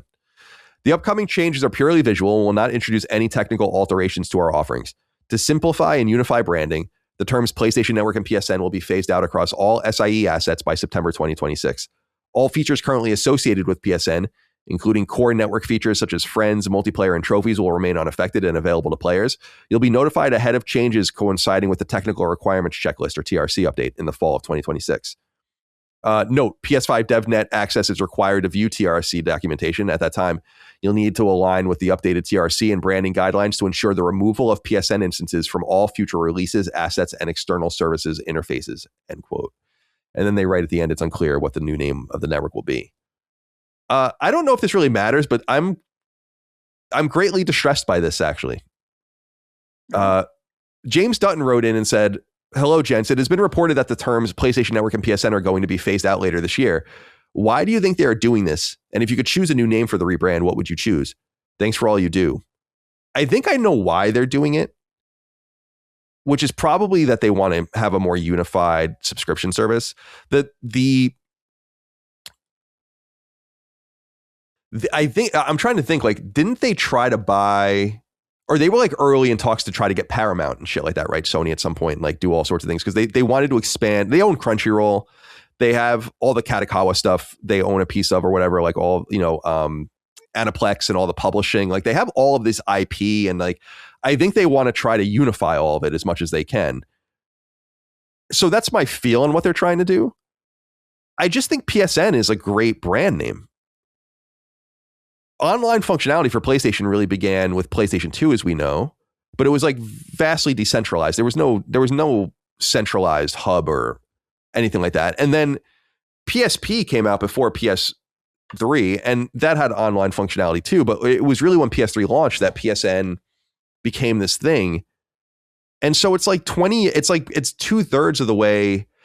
If you look at it, if you look at PlayStation's history as 32 years, like for 20 of those years, or about 2/3 of it, PSN has existed, and PlayStation Network is good branding. So I was trying to think about how I felt about this, and it's like, well, what are you trying to change, and like, what is the end goal? Do you guys remember Sony Entertainment Network? That they tried to do this thing where it was like, came out in 2012, and it was PSN, and then this thing Video Unlimited and Music Unlimited. Yeah, I do remember Video Unlimited, yeah. And then PlayStation Video obviously existed in that umbrella. That went away in 2021. It incorporated obviously PlayStation Store and PlayStation Plus and all the rest. PlayStation Plus coming out in 2010. I think the branding's good. I don't know why you'd want to fuck with established branding like that. But maybe they just want to unify all of this stuff. And so towards like what I think the name would be, I don't know, because I don't know if they're getting rid of the name PlayStation Network. You have to assume they're getting rid of the word PlayStation in it, right? Or will it be something else? I saw someone suggest PlayStation World. It's like, No. if you want to keep PlayStation in the name, why change it at all? So my assumption is that it will be named something else. I don't get it. I don't know. I don't know what to think about it, but I'm distressed by it because I like that branding. It's one of the few things Sony has done that I think, like the PSN and that logo. And it comes off as like we always say about UI and UX designers, like this is like marketing people trying to like just keep their jobs. Like, yeah, let's rebrand the PlayStation Network. It's like, well, Yeah. why? It seems like it's more trouble than it's even worth. And by the way, another thing, PSN began as a very robust like attempt to do what they're going to try to do now. And I've talked about this a lot, and you guys know this. It's like they had original programming and like live action shit and PlayStation Home and all of this stuff. If they're going to try to incorporate everything like Crunchyroll and all these things, why won't you just do it under the PlayStation Network and have the PlayStation Network be like the subscription? And that could draw people in because they want films and anime, but it's like, oh, by the way, this is also a PlayStation Plus subscription. If you have a PlayStation, just, unify your accounts and you have PlayStation Plus, and you don't have a PlayStation, well, this could be useful to you in these ways. It just seems strange to me. Chris, what do you think? Well, I don't know. I mean, I went through this a while ago with Xbox Live when they retired that name. Right. And I remember being like, why? Like, I still kind of don't really understand it, because they just called it, I think, Xbox Network, which is very funny because it's way worse. And now it doesn't even matter.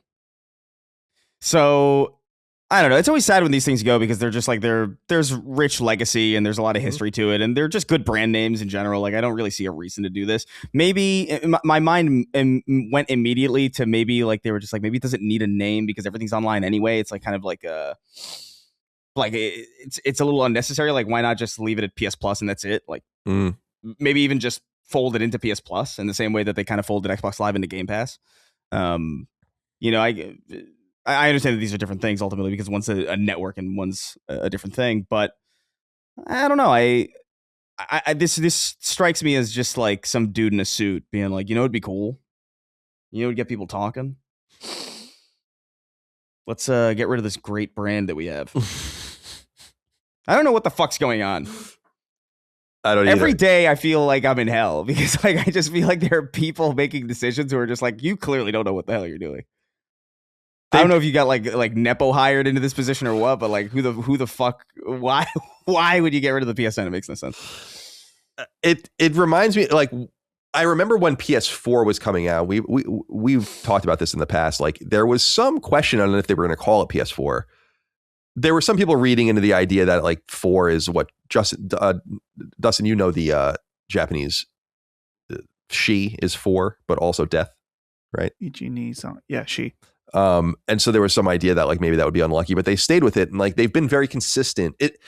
But then again, it's why I was frustrated when they were like, so PS3 DualShock 3, PlayStation 4 DualShock 4, PlayStation 5 DualSense, and now it's like PS3, PlayStation Network, PlayStation 4, PlayStation Network, PlayStation 5, PlayStation Network, PlayStation 6, which is obviously what they're setting up for. PlayStation World. It's like, why don't why just keep the branding? It's legacy branding. There's no reason to get rid of that. And I know it really doesn't matter, but it's going to be more frustrating for people passing certification and having to make sure that there's no reference to the PSN in like new patches for games and stuff. I mean, that's annoying, but like that will probably be the most annoying part of it. And I don't know if anyone else cares. It seems I was surprised. I was trying to read, I was aghast by it, and I was trying to read other people's opinions on like, comments on Video Games Chronicle or Per Square or IGN or whatever. And it's like, it's not like that big of a story. So I don't know that it really matters, but Dustin, do you have any thoughts you want to share about the death of the PSN? I feel a little different than you guys in that I don't think PlayStation Network as a brand name needs to even exist anymore. Because PlayStation Network was born before PlayStation Plus existed.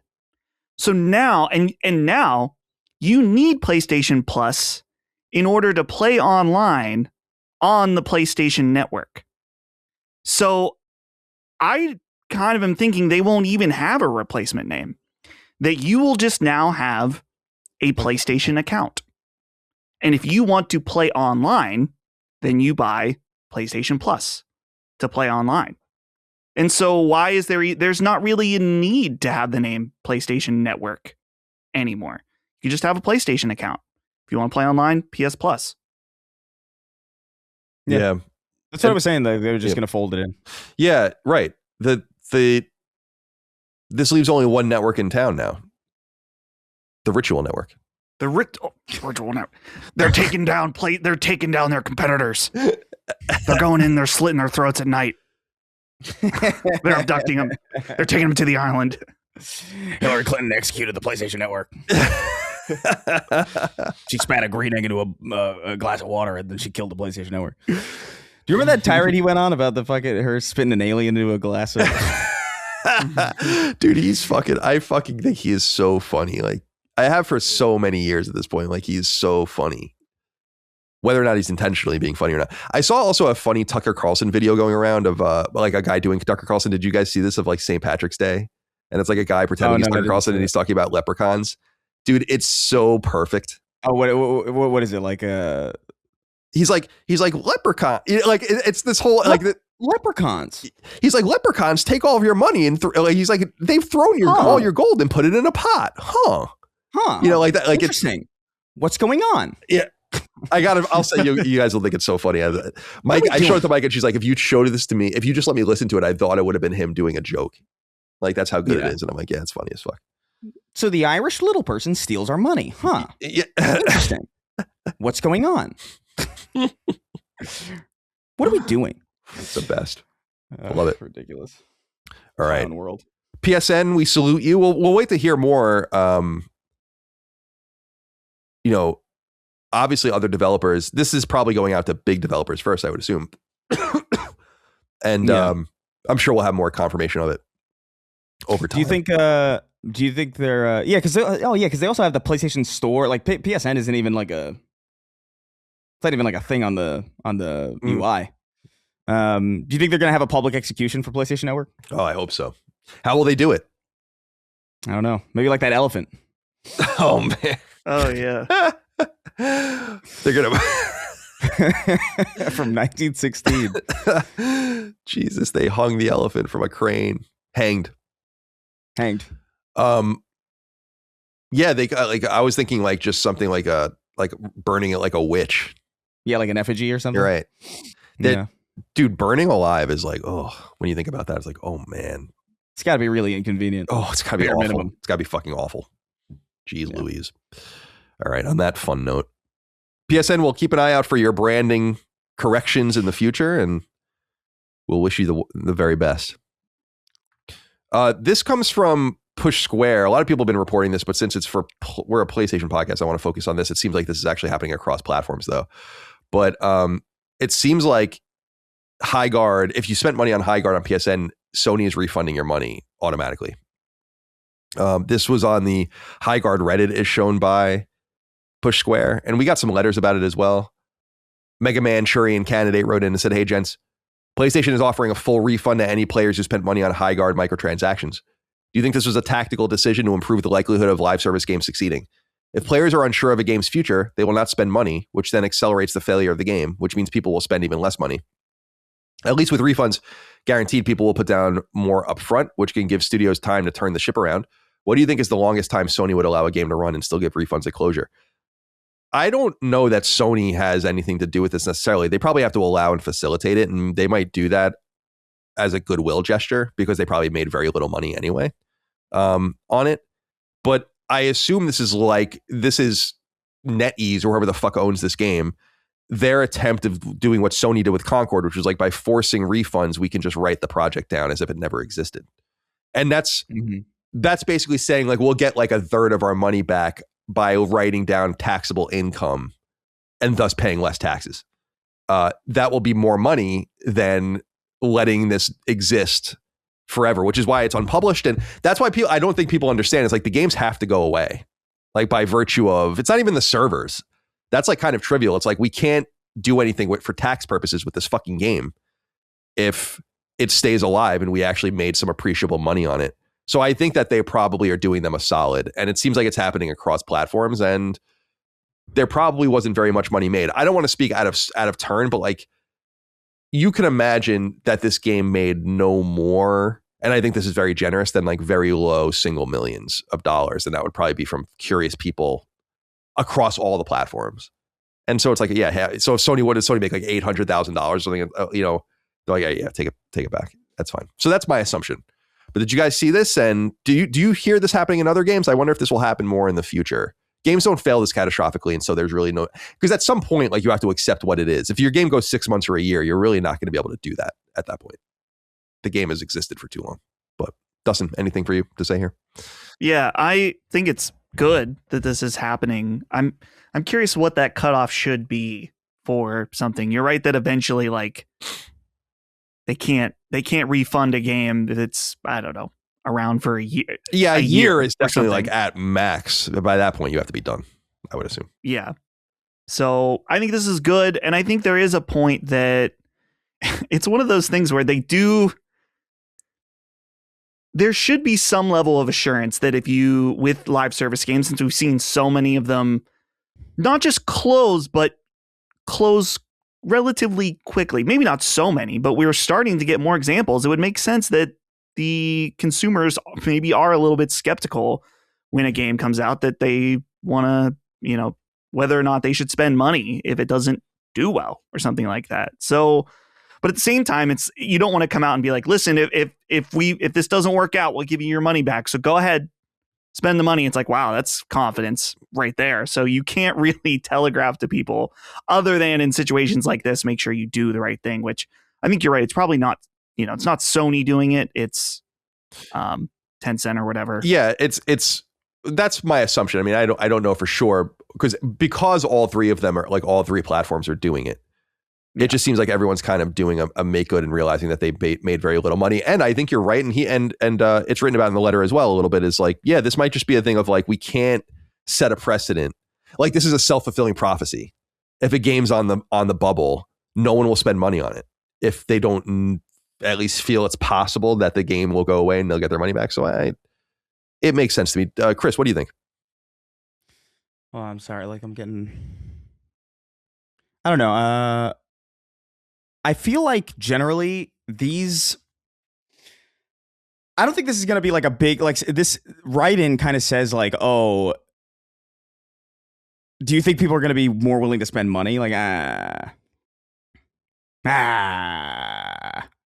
don't know about that. I don't think that's even, I don't think enough people are going to see this. Yeah, I think it'll certainly not make fewer people spend money, which is good. Anyway, I don't think it'll boost the numbers. Yeah, it's not going to be like, oh, well, this live service game isn't like, oh, now I can rely on like a refund if I put as much money down. It's like, I think that's being a little bit too positive, But I don't know. This just strikes me as it's just them. They just didn't make enough money on it for it to even matter. You know what I mean? It's just like, oh yeah, let's just refund. Like it's fine. Yeah, I think that's probably the case too. And I also think that they knew very quickly it wasn't going to work. So I think there wasn't even enough time for it to really linger and become more of a question. They must have, they shut down very quickly.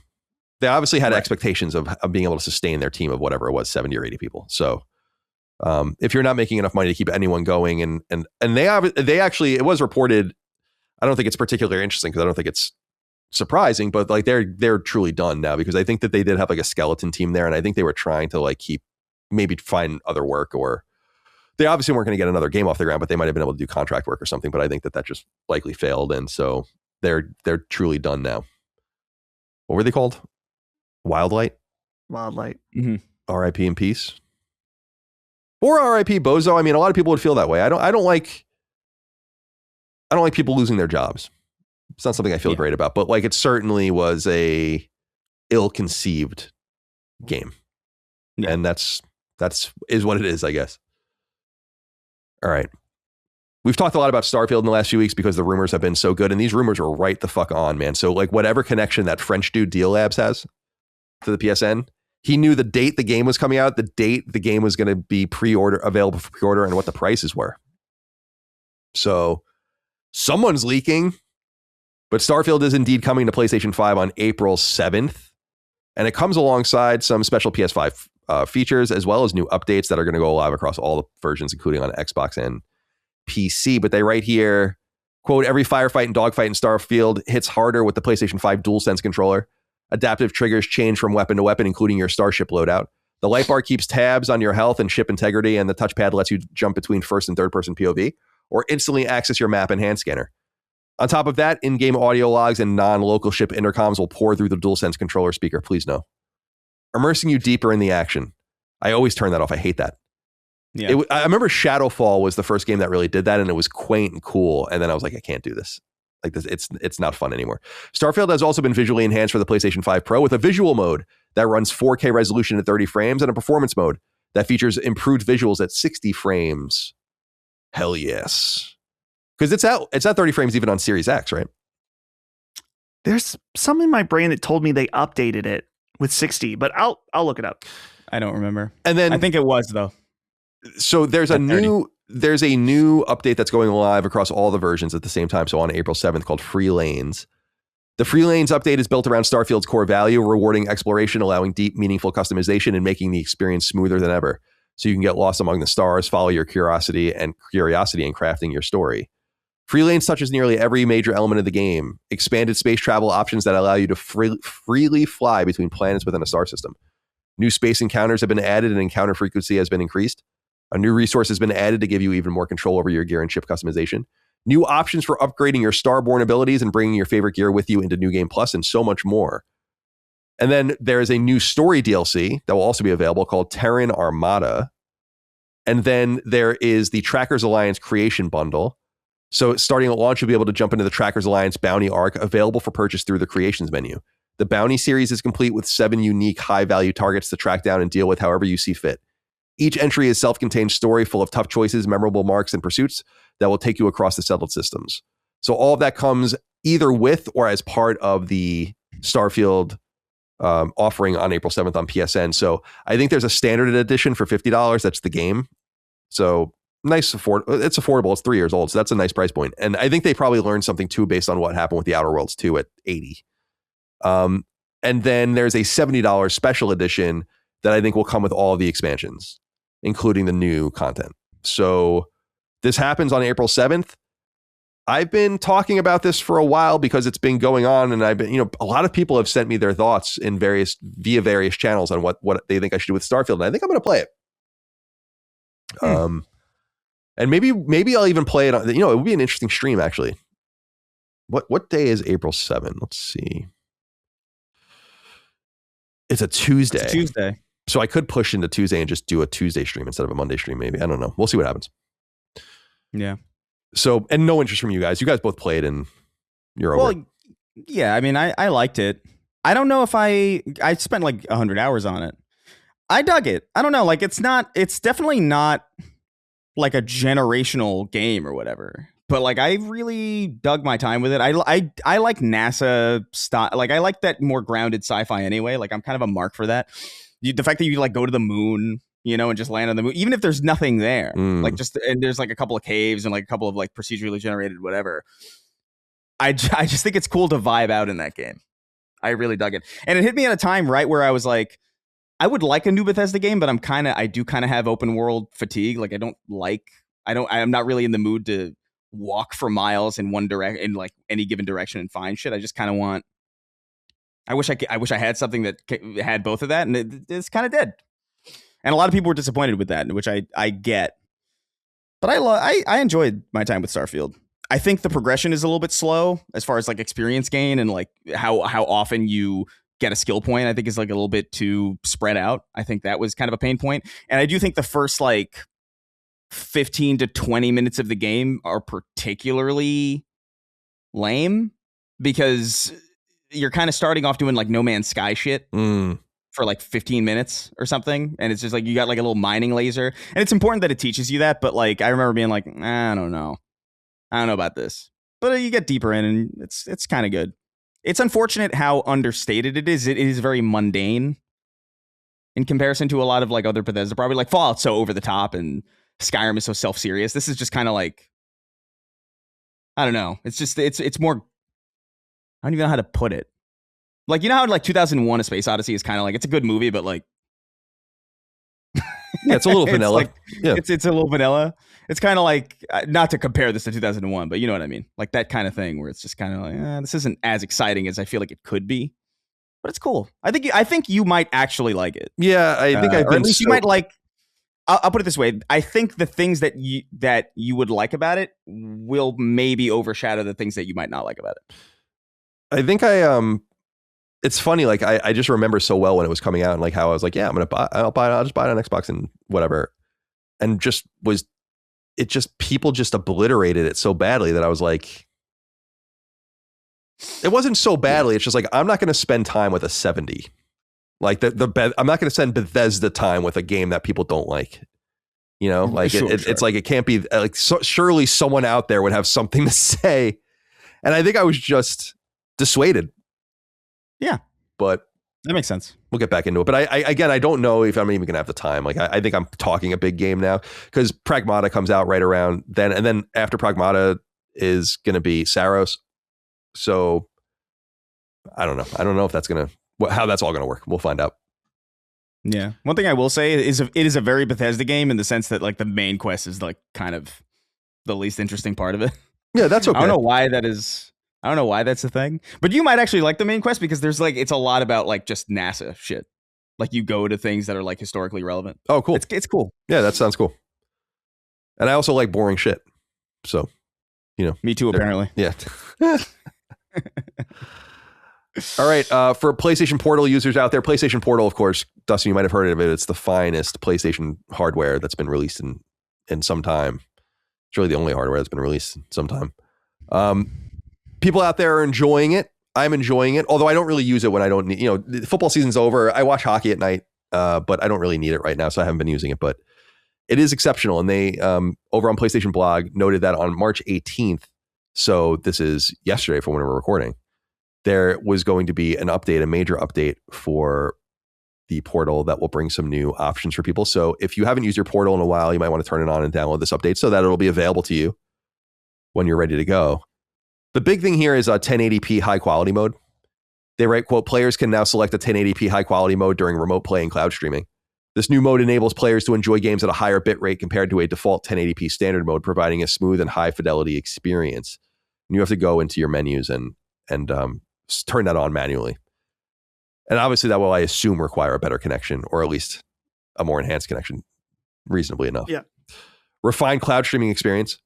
We've introduced several enhancements to improve usability and reduce friction during cloud streaming sessions. Improved product detail page, game invites, enhanced trophy notifications. That was the thing people were really annoyed about, is like the trophies are all bunked, like the way you interact with them on Portal. And so I think they're slowly fixing that, and better search screen. And then for people that are new to Portal, or if you're just formatting your unit, better onboarding will be available as well, which is cool. So those are available to download now if you want to check those out. There was other interesting stuff though, and it's about they released some statistics. I thought this was interesting. They write in part, quote, since our last update in November, so they updated the portal in November, we've seen strong momentum on PlayStation Portal. Cloud streaming monthly users grew by 162% year over year in January, and over 50% of PS Portal users are now PlayStation Plus premium subscribers, reflecting growing engagement with the cloud experience. That's pretty interesting. Again, I don't really understand cloud gaming. Jaffe and I talk about this all the time. I just don't get it. I don't know why you would want to do it. Like, I just don't quite, I don't know, just doesn't compute with me, pardon the pun. But that option's there. Dustin, what do you think about cloud gaming? Why would you want to play? I guess if that's your only option, or if you're on like some sort of subscription maybe, but wouldn't you just want to have the game natively on your machine? Even if you have Game Pass, for instance, you just download the game to your console. Doesn't really make any sense to me. I don't know, but. Yeah, I think for PlayStation specifically, the cloud gaming is nice because you can just hop into a game and try it before needing to download it or something like that. And if you're, I guess the portal, you can remote access your PlayStation from anywhere, your specific PlayStation. I'm curious for portal users that use the cloud streaming. If you are away from your home network, do you get a better experience with PlayStation Cloud streaming over streaming your console to your portal? That's kind of where I'm interested in it. As far as cloud gaming in general, I mean, I think Jaffe, his main thing is that he really likes GeForce Now, which for, I think it's like $20 a month, it lets you rent a really nice high-end GPU and system. So in theory, your access point to PC gaming, if you really want high-end graphics, is much lower. You don't own anything, but you're also not buying a 5080. So it's much, much more affordable. So I could see it being valuable for some people, but I need to download this update and give it a shot as a someone who's been very critical of the portal, though my critique is more so in latency and stability. So this update would make things look nicer, but I'm just curious about how it would affect other parts. So I'll give it a shot before next week. Tim Chatton wrote in, said, hey there, Sacred Boys. On the last episode, you pondered why even sign up for PlayStation Plus Premium. We were talking specifically about the Classics catalog. Right. Well, I'm one of those weird PlayStation streaming gamers that has very limited TV time with a 3-year-old and game on the portal mostly, and I've found the premium cloud streaming to be generally more reliable than my wired up PS5 Pro and shockingly stream from the cloud more than I'm using my rather expensive console. I was even contemplating not purchasing MLB The Show 26 until they verified it is indeed streaming on PS Plus Premium. Prior to this, only MLB The Show 21 and 22 supported cloud streaming, and I was livid when the pre-orders went live and didn't include this. It wasn't until early access hit that we learned premium streaming would be supported. I guess I'm not alone, according to Sony. Quote, he talks here, he quotes the increase that we were just talking about in the premium experience. Colin, you have said before that Sony loses money on us premium streamers and that they want us using our own hardware. Is there a future where this becomes a bigger business for them? And is the $13 a month they charge high enough to support the service? Is the true value for premium not in these classic games, but perhaps in Sony starting to see streaming as why you pay for premium? I mean, this is what we were saying, and it's possibly so. I am fascinated by the fact, though, that you are the most expensive form of PlayStation gamer. Even paying the $13 a month, you might be, making them a small profit or whatever, but they want you to buy the hardware. Maybe they break even or make a small profit on that. They want you to use your electricity. They want you to use your internet connection. And they'll send you packets of files, and you'll deal with the PSN, and you'll have multiplayer and all the things that they have to facilitate as part of your subscription. But that's the biggest thing that I think people don't consider. And I've talked about this with Tom on Sacred Symbols Plus in the past when we've done tech-based things. Is I'm just fascinated by the cost of doing business. It is extremely fucking expensive. You have to have an instance of the game running somewhere. So. I just don't get it, but I know that I want to be fair that, and we have Tim here saying so, but also just Jaffe is like a huge believer as well in cloud gaming. I just, for me, I just want to, I'm very old school. I'm never going to change. Don't you understand that? Like I'll be forced maybe one day to change, and that's what will happen. I've said before, like there's a future where I become like a PC gamer in 20 years or 15 years or something, where I'm like, well, this is like the only choice. Right. Or like I said, if PlayStation dilutes itself to the degree where they have like multiple storefronts and just become this bullshit thing where it's like, I'm just going to fucking Nintendo. I'm back, baby. All right. I thought this was interesting. Guys, do you remember the game Firewall Ultra? Yeah. This game came to PlayStation VR 2 in August of 2023. It was from the studio First Contact. I think they're in San Diego, but I could be making that up, or where. This was the sequel to Firewall 0 Hour from August 2018, which was a PSVR 1 game of quite a popular shooter that got them 5 years to make another game. But this game came out and bombed. And people just didn't like it. I don't know that it wasn't that it couldn't have found an audience. As I understand, like people just weren't feeling the game. Like they made changes and things that I wouldn't understand because I don't play this. But anyway, they discreetly announced, and it was PlayStation Lifestyle, I think the website that discovered this initially. So we appreciate that. But that they discreetly updated a PlayStation blog post from their launch in August 2023 with an update, March 2026. It says, online features for Firewall Ultra will be terminated and will no longer be available on September 17th this year. As you must be online to play this game, the game will no longer be playable starting September 17th. They've also delisted it. So if you don't have Firewall Ultra now, you will never have Firewall Ultra. Was it in PlayStation Plus at some point? It might have been. So just wanted to throw that out there. It's kind of a bummer because I remember us talking about Sony made some sort of key strategic investments in VR games through second parties. And this one just didn't work out. There could be another world where they had like a powerful but niche VR shooter that are fairly popular on PC. So people play all sorts of weird shit on there. So anyway, just wanted to acknowledge that. Teeth Mummy wrote in and said, how the fuck are you boys doing? News hit this week that Sony is shutting down another live service game permanently. RIP and peace to Firewall Ultra. I'm sure its dozens of fans will be devastated. I'll ask the question on everyone's mind. What was Firewall Ultra? And on a more serious note, is PSVR 2 dead? What is the future of this platform? And is anyone using it? Thanks, and keep fingering that foul. I mean, that's a little much. Goodness. Yeah, Firewall Ultra was not a game that was relevant to very many people. Dustin, you're much more connected to the people that are connected to PSVR 2. Because you always remind me when I say like no one's playing this. It's like, well, there is this hardcore audience of people that do play it, and we have what is it, PSVR Without Parole? Yeah, has the podcast, and so on and so forth. But it just was never gonna. It does seem like it's in decline, right? Mm-hmm. And from a not a very high, but PSVR, they felt like it could support a successor, so there was something there that they were seeing. I appreciate Sony's commitment to the technology. It's very old school Sony, in my opinion. It's one of the few old school things that they've done in trying to just do something quirky and weird and be somewhere and be a dominant force in that new space. But it just doesn't seem like people want to play games like this. And I don't think it's going to change. I think it'll always be this niche thing. And I think AR is much more likely to be a thing. Although I don't think people really want that either. Yeah. So Firewall Ultra, it's actually a sequel to, I believe it's Firewall 0 Hour, which was on PSVR 1. And I have a vivid memory of this game because it was my second PSX, but my first year there as a press member. And I played this game with the Firewall 0 Hour dev team. And it was the first time I got the classic experience, Colin. Oh, you guys are pretty good at this. Oh. I'm like, no. I knew better. But we had a good time playing it back then. And that was I think that game used the aim controller. Yeah. Remember they had like the big gun thing?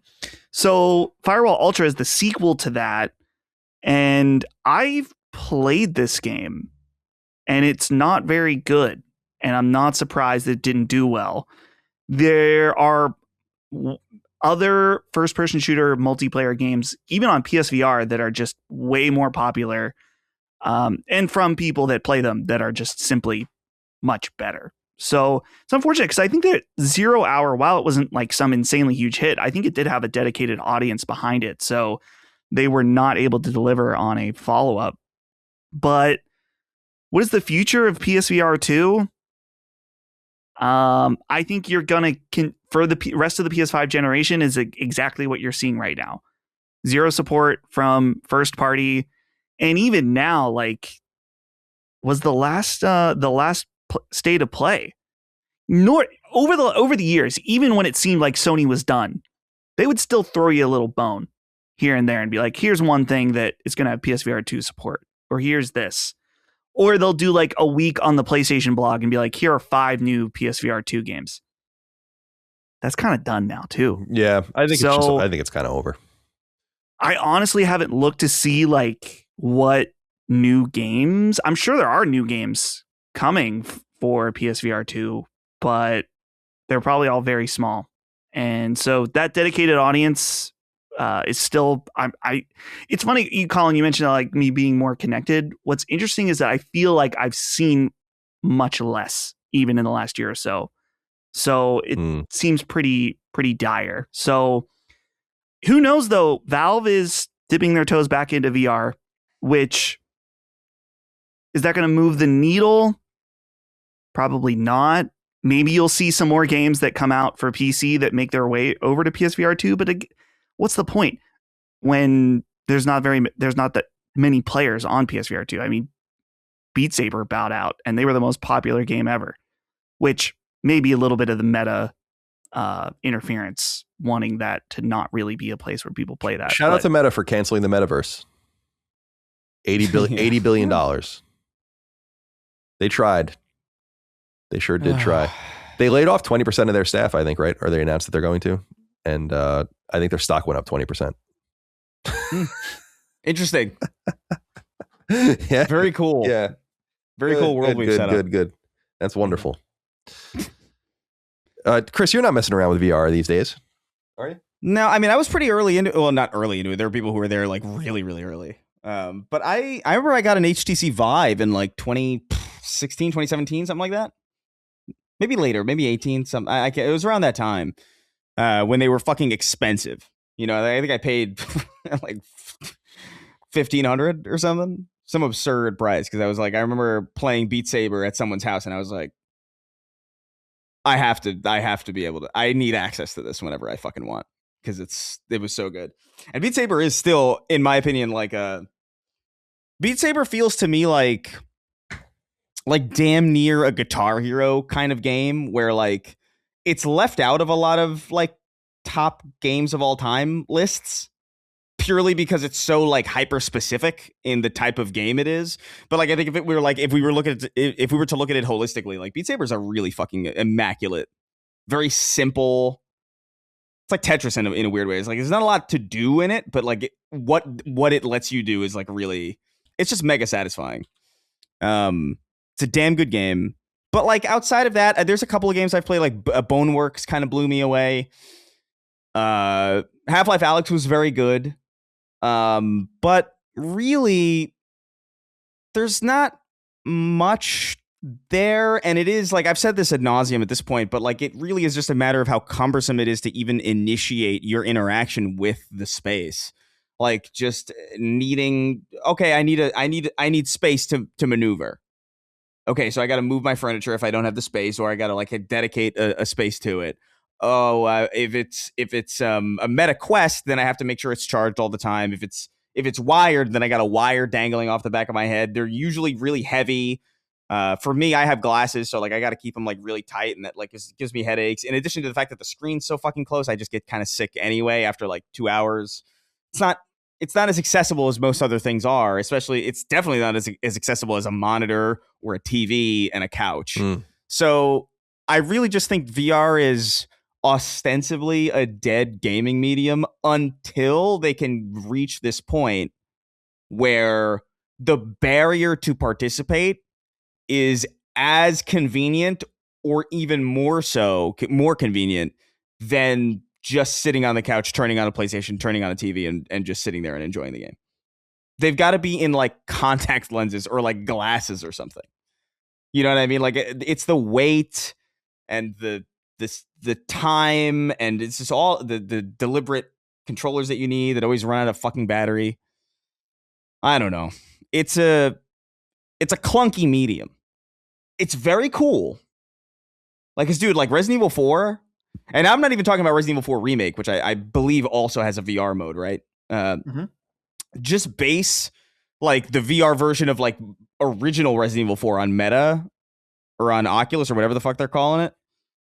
That game's awesome. It feels fantastic. Just like reloading, like with your, like actually doing the tactile reloading in VR is so fun. I can't even. It's like 50% of the fun. It's like the promise of the Wii. That's what we thought the Wii was going to be when it was Project Revolution and it was going to do all that cool shit. It just didn't. Yeah, that's what Boneworks did really well. It's just like unloading a pistol and like putting it in, like reaching in your pouch, putting it in, like cocking it back and like actually aiming it. It is probably some of the most fun I've ever had, but the barrier is too high. I can't do it for too long, which is a bummer.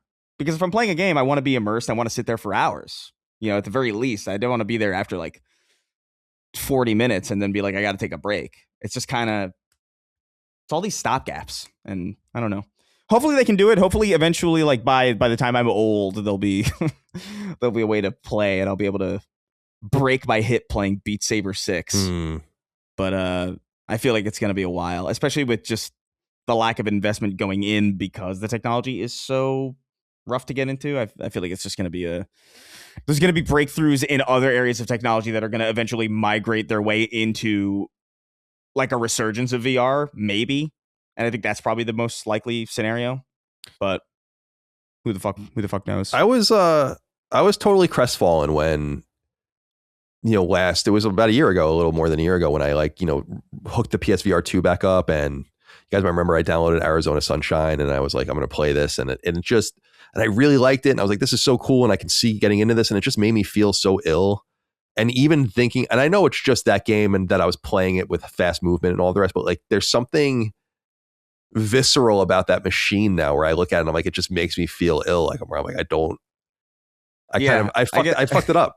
And it's too bad because I get the same thing. I was so bummed about it because I was like, this is awesome. Like I was like, this is like when I figured out you can because first I had like snap movement where like you move from place to place, and that's obviously to stop you from getting sick. But I was like, oh, you can just move around, and I'm like, oh, this is so cool. And it just didn't agree with me at all. So, dude, I get like a preemptive headache when I look at the Oculus and I think about setting it up. It's weird. It's like I will myself into a headache, and I don't know how to stop that. I wish I could. Yeah, I got a pregame Advil to play my VR, and it's like that's such a sad thing because again, like you, I do like it a lot. I think it's really fucking cool. Like and the sensation you get. I'm sure you got this with Arizona Sunshine too. I'm sure there's like some reload mechanics in there that feel like really cool. Yeah, and it's an old really game satisfying. Too. It's an old game. That's what it was. The other thing was I was like, it's probably so much better than this when you get to the sequel and you get to some of these other games. But I can't do it. I'm sure I can't do it. Yeah. And I always think about Firewall Ultra or like some of these other online shooters. What was another one? Pavlov, right? That's another Pavlov. Yeah, that was one I remember seeing. You could like rip the magazine out of somebody's gun. You know, with your hand, That's and super like, cool. or like pull the, or I think you could pull the pin on people's grenades, like in their pouches and stuff. I'm just like, this level of interactivity is really cool. Yeah, and neat. I love a lot about it. But like those games have to be played with kinetic movement, and so it's like those games would make me want to die. That's too bad. Anyway, all right. I feel like we'll have a Requiem for PSVR 2 in the couple of years to come. Because at some point when PS6 is announced, which seems like it's going to be in the next year, and then come out in the next year and a half, 2 years, there's gonna be talk like, well, there'll be a PSVR 2 dongle, that for PS6, and they're gonna have to be like, what's that meme of the guy putting his hand on the shoulder of the other guy? I love that meme from some anime, I think. It's a great image. It is. It's awesome. I love it. That's a great. It's like iconic all time. I wonder if the guy who drew, you always think about these people who draw these frames, like Big Chungus or whatever, in like the 30s or whatever the fuck. Like the idea that he drew that, and it's like Big Chungus, it becomes this thing like 100 years later, where like everybody knows it. It's fucking funny. Guys, it's time for our annual PlayStation 3 firmware update. Oh, great. PlayStation 3 has gotten firmware 4.93, and this is 4.9. I think so. I went back and looked. There's actually, I'll show it to you guys so you can see it. I'll put it in the chat. there's a website that tracks all of the PS3 firmware updates and the dates and like what they did and all the rest. So as you start getting into the 4.8s, 4.8 is 2016. Basically, there's been one update every spring. Dustin, the theory about this is that they're trying to do stuff for Blu-ray functionality. Does that sound right? That would make sense that it would need updated for stuff like that. Like new keys or whatever. I would assume that the PlayStation 3 has been hacked, like long hacked. Yeah, it's been broken open forever. Like you can mod it. Yeah. So I don't know if they're patching out the ability once a year. They're like, oh, we're going to get them this time. Within 3 days, it's probably hacked again. I'm not sure. I haven't looked much into PS3 hacking, but we'll talk about that a little later in the episode. Someone wrote in about it. But get your PS3s updated. Few million of you still apparently using it every month. So it's time to move on. Wild. It's time to move on. PS3 is wonderful. They're never going to release the numbers, and they really don't. We only understand the numbers because how they talk about like overall user numbers, then the PS5 numbers and the PS4 numbers. So you assume the remainder are PS3 and I guess Vita, if there's probably tens of thousands of people on there or whatever. But when they finally, and I say when confidently, when they finally bring PS3 games over to the new PlayStation, ecosystem, I want to say PlayStation Network, but who knows what that's going to be called. I wonder if we would see a collapse in PS3 usage, or if there's just people still using it to like even people. They just announce that they're discontinuing Netflix on it finally, and so like people are still using it. Oh yeah. I haven't been to Dagan's house, my brother, in a few years at this point, but as of the early 2020s, his wife was still using the PS3 in the living room to like watch Netflix. So there are people out there doing it, using it.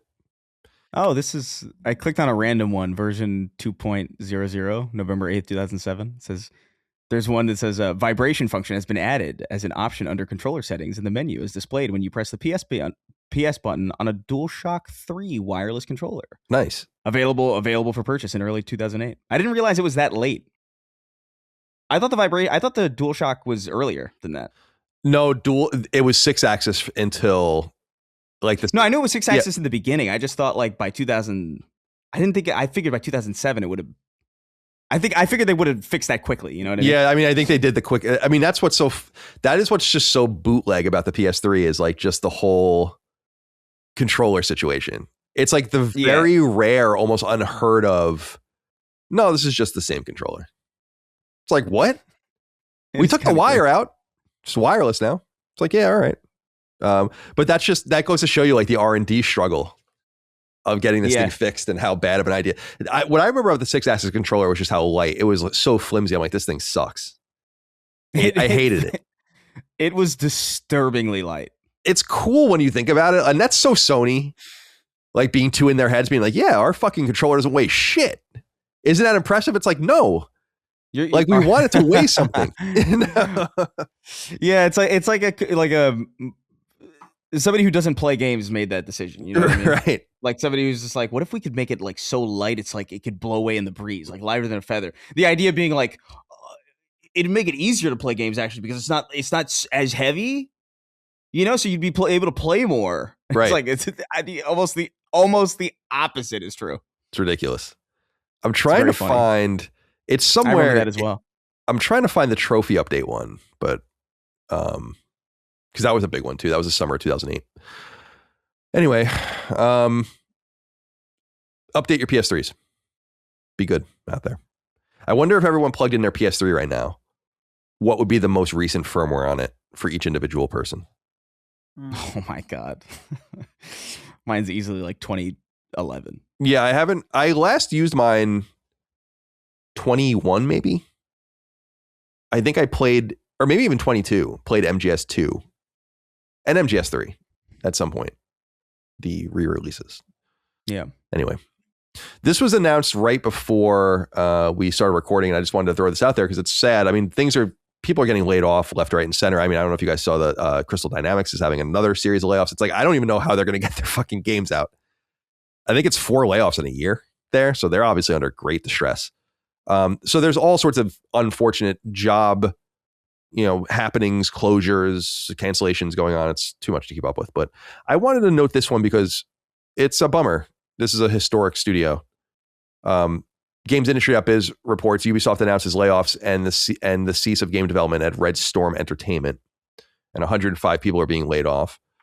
The North Carolina-based Red Storm Entertainment is notable because it was founded in 1996, and Tom Clancy himself was deeply involved with this studio, and this is basically where Tom Clancy games come from. There was a single Tom Clancy game before Red Storm existed, but it was the people that made that game and like using funding, I think, from Tom Clancy and some other people that founded Red Storm and made like there would be no Tom Clancy anything in video games without Red Storm. And Ubisoft bought the studio outright after working with them on Rainbow Six and some other shit in like 2000 or 2001. There's multiple reasons why this is a bummer. One of them is that, like I said, they're in North Carolina, which there are some studios in North Carolina, including a branch of Insomniac. Epic Games is there, and others.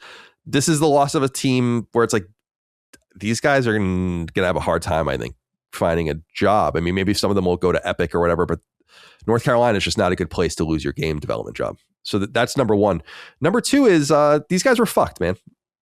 I mean, they were making that really dope looking Rainbow Division free to play game. They canceled the game. Oh, Heartland? Yeah. And I don't know. And they were doing Splinter Cell VR as well, which also got canceled. So their projects just kept getting canceled.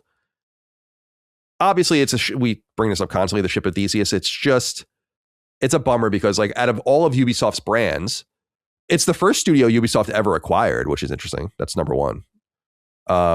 Which is crazy when you think about it. They had a shit ton of studios at that time, but they founded them, especially in France and Canada. But yeah, just wanted to acknowledge this. I just think it's a bummer. Red Storm is a legendary studio, and it's a bummer to see that them close. Did you guys play any Red Storm games? They kind of aren't. They lost their prominence over time, obviously, and I think they were working on I think they worked on X Defiant or something. Well, then I have. Yeah. But they were like a support team. Sure. Yeah. Yeah. I'm looking through their list of games. Shout out to 1998's Tom Clancy's Ruthless.com. Oh, hell yeah. Never heard of that, but kind of a cool name.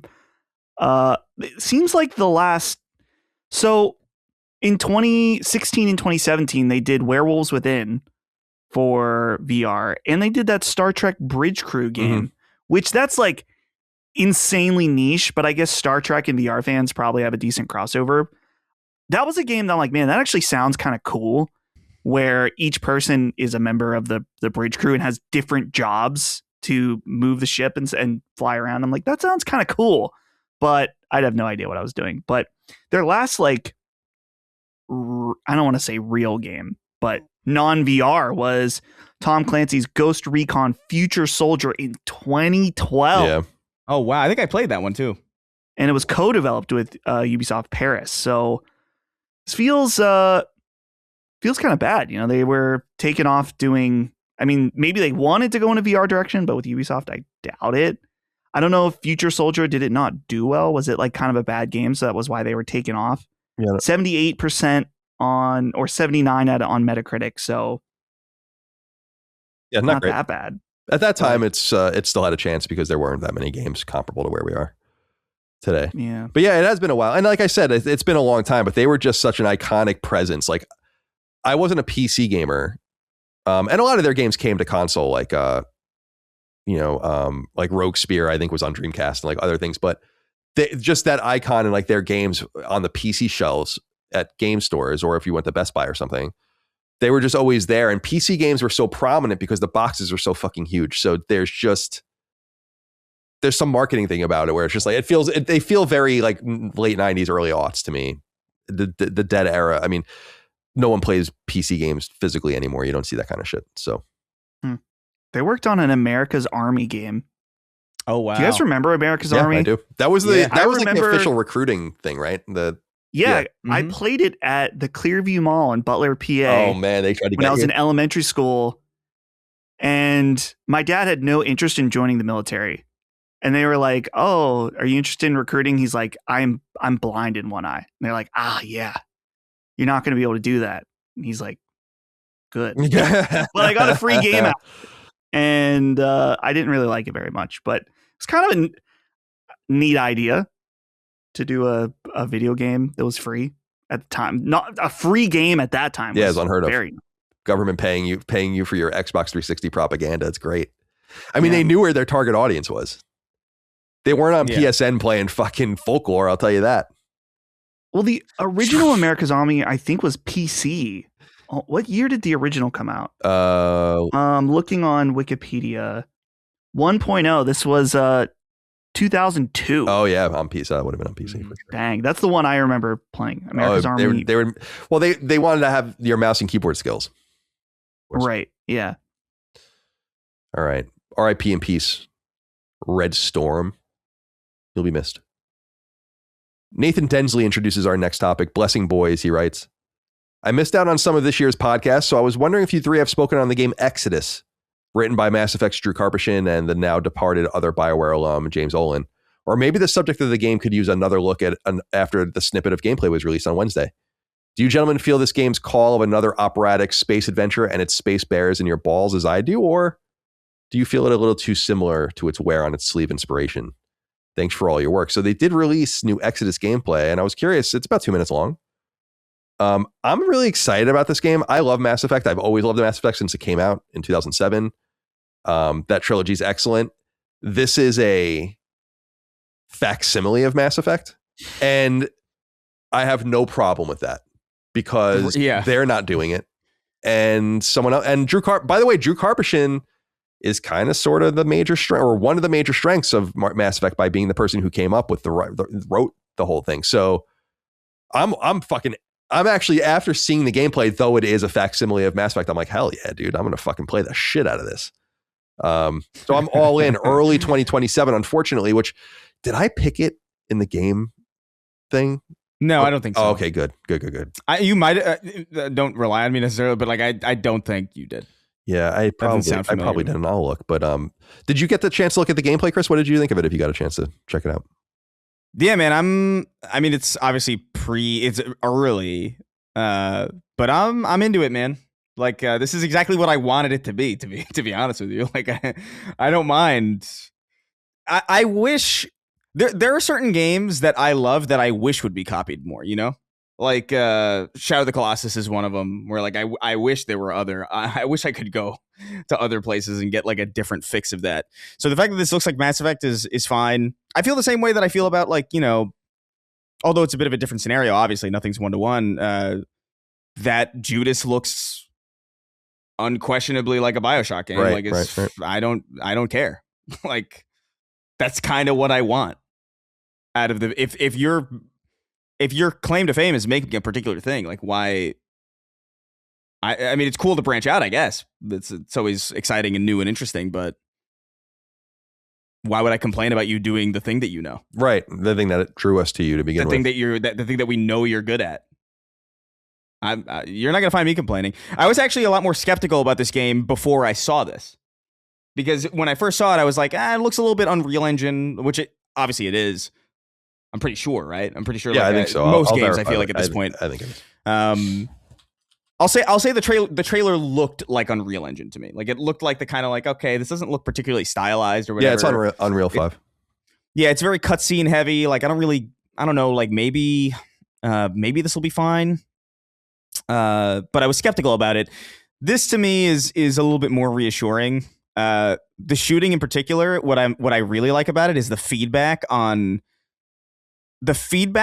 dealing damage. You'd be surprised at how subtle of a thing that is, that a lot of games don't do that well.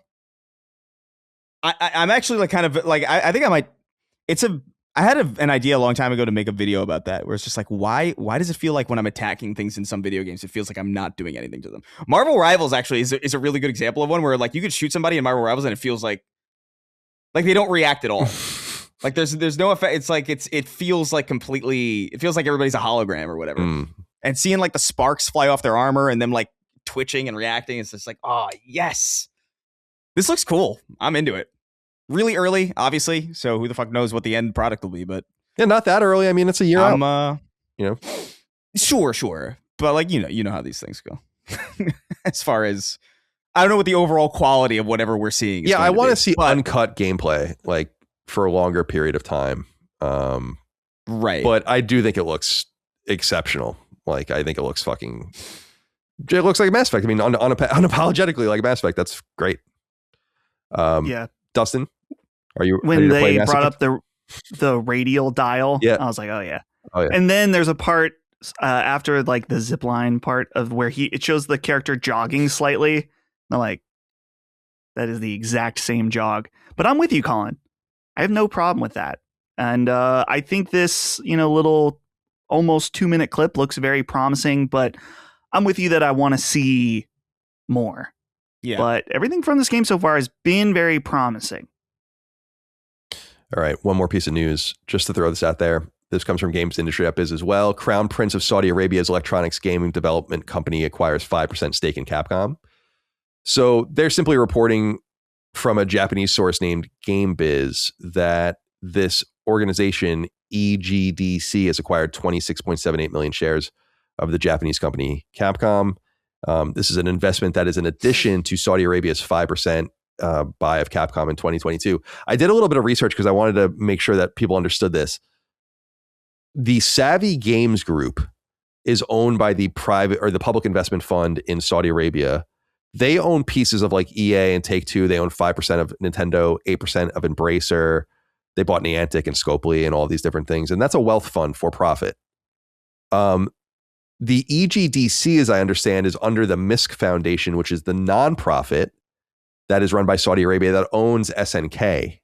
And it is through that arm that they are acquiring their own 5% part of Capcom. So two different Saudi pieces now own 5% each, though it's really run by the same person, which is Mohammed bin Salman. So just wanted to throw that out there. It's interesting, I guess. They did it on the market. It's not like they went and bought it straight from Capcom. Capcom doesn't have the shares to sell, I don't think, anyway. So that's that. And that's all we have for the news. All right, with the news behind us, we can get into what we're playing. Chris, I'm eager to go to you first. You're playing Resident Evil Requiem finally now that you're home. Yeah. What do you think? Yeah, man. So so I'm about I don't know. I shouldn't say hours. I'm at a underground kind of basement boiler room kind of situation right now as Grace. And I have to say, I mentioned it a little bit earlier in the episode or in the show today, but man, this game looks incredible. Yeah, it does. I'm really kind of consistently blown away by just the detail in the environment and just the lighting. I particularly like it in third person. I don't know. I like my Resident Evil in third person. I've always felt that way. Resident Evil 7, I've tried many, many times to get into it, and I just kind of can't do it. There's something about it that feels very Outlast to me. Which, by the way, it's not a dig at Outlast. I feel like Resident Evil is kind of better than this. So I don't know. A first person, I'm not really feeling. I am playing in first person as Grace because that's what the game recommends. So I'm doing it the way the game wants me to do it. I think these are my least favorite parts of it. I love the Leon stuff. And I think I might like the Grace stuff more in third person, but I know they do some weird shit there, I think. Where if you sprint too much, that she stumbles a lot. And I was like, that'd infuriate the hell out of me. So I'm sticking it out in first person. But I really like it a lot. I think it's paced very well. I think the puzzles are kind of in this really nice sweet spot for me where normally with a lot of Resident Evil puzzles, I don't have a tough time getting through them. But if I'm stuck on one for a little bit too long, I'm gonna look this up. I don't care enough about this. This isn't really what I'm playing. I totally agree. Totally. I've not been stuck on anything yet. I feel like everything's relatively intuitive. Everything kind of flows in a meaningful way where no information gets lost or confused or muddy. It's very, very well put together, and it plays very well. They're handling the balance between survival horror and action surprisingly well. It was one of the main concerns I had going in was it kind of feels like they're going in trying to do two separate things, and in the end, they may not please anybody. That was my worry because I feel like with most studios, that's what would happen. But for whatever reason, the survival horror first-person stuff with Grace really works. It's unnerving. The atmosphere is really good, especially with headphones. The sound design is sick. It's really scary. And then the Leon stuff is fun. and it doesn't. Neither of them detract from one another, and they're like they flow into one another very well. I wish I had more time. Like, I'm pretty early on in the game, obviously, but I do feel like I wish I had a little bit more time as Leon, just because I feel so it feels so fun to be Leon. I heard that changes later, but I'm really liking it so far. I don't know what the fuck's going on. Yeah. Like, I don't know. Like, maybe I don't remember Resident Evil 2 that well. And to be fair, like, I have not played 6 at all. So, like, I do have a pretty big gap with some of the characters that are in this, namely Leon.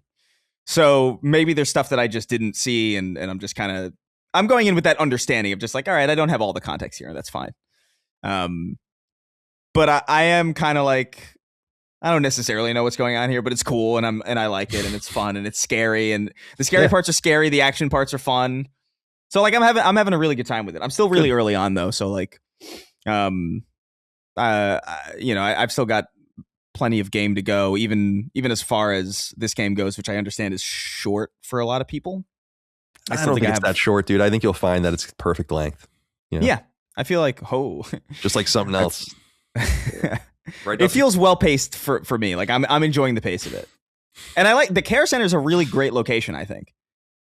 Like, I love it. I love it. I totally agree. I agree. I love that there's an east and west wing with 2 distinct threats.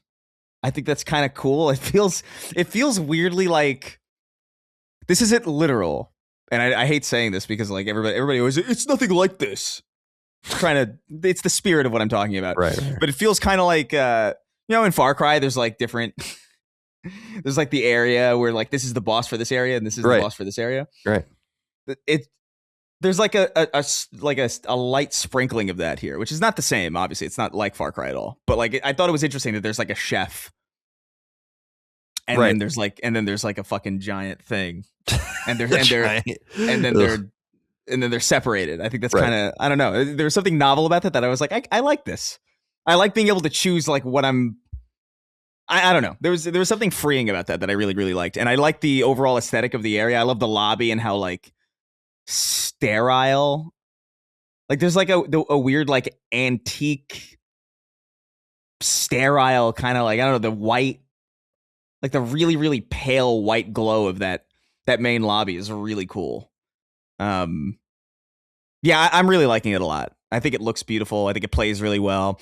Even the first person stuff with Grace, which I'm not big on first person Resident Evil stuff, like I think plays fairly well. I wish the camera was a little bit zoomed out. That is one thing. I feel like the FOV is so like, not that I'm trying to like, sprint wave dash through Resident Evil, but it feels a little bit zoomed in, and I get like, sometimes I'm like, get my eyes hurt. But I'm really loving it so far. I think it's fucking great. You've avoided spoilers, right? So you don't know what. I have no idea what the fuck. I'm very excited for you to continue playing.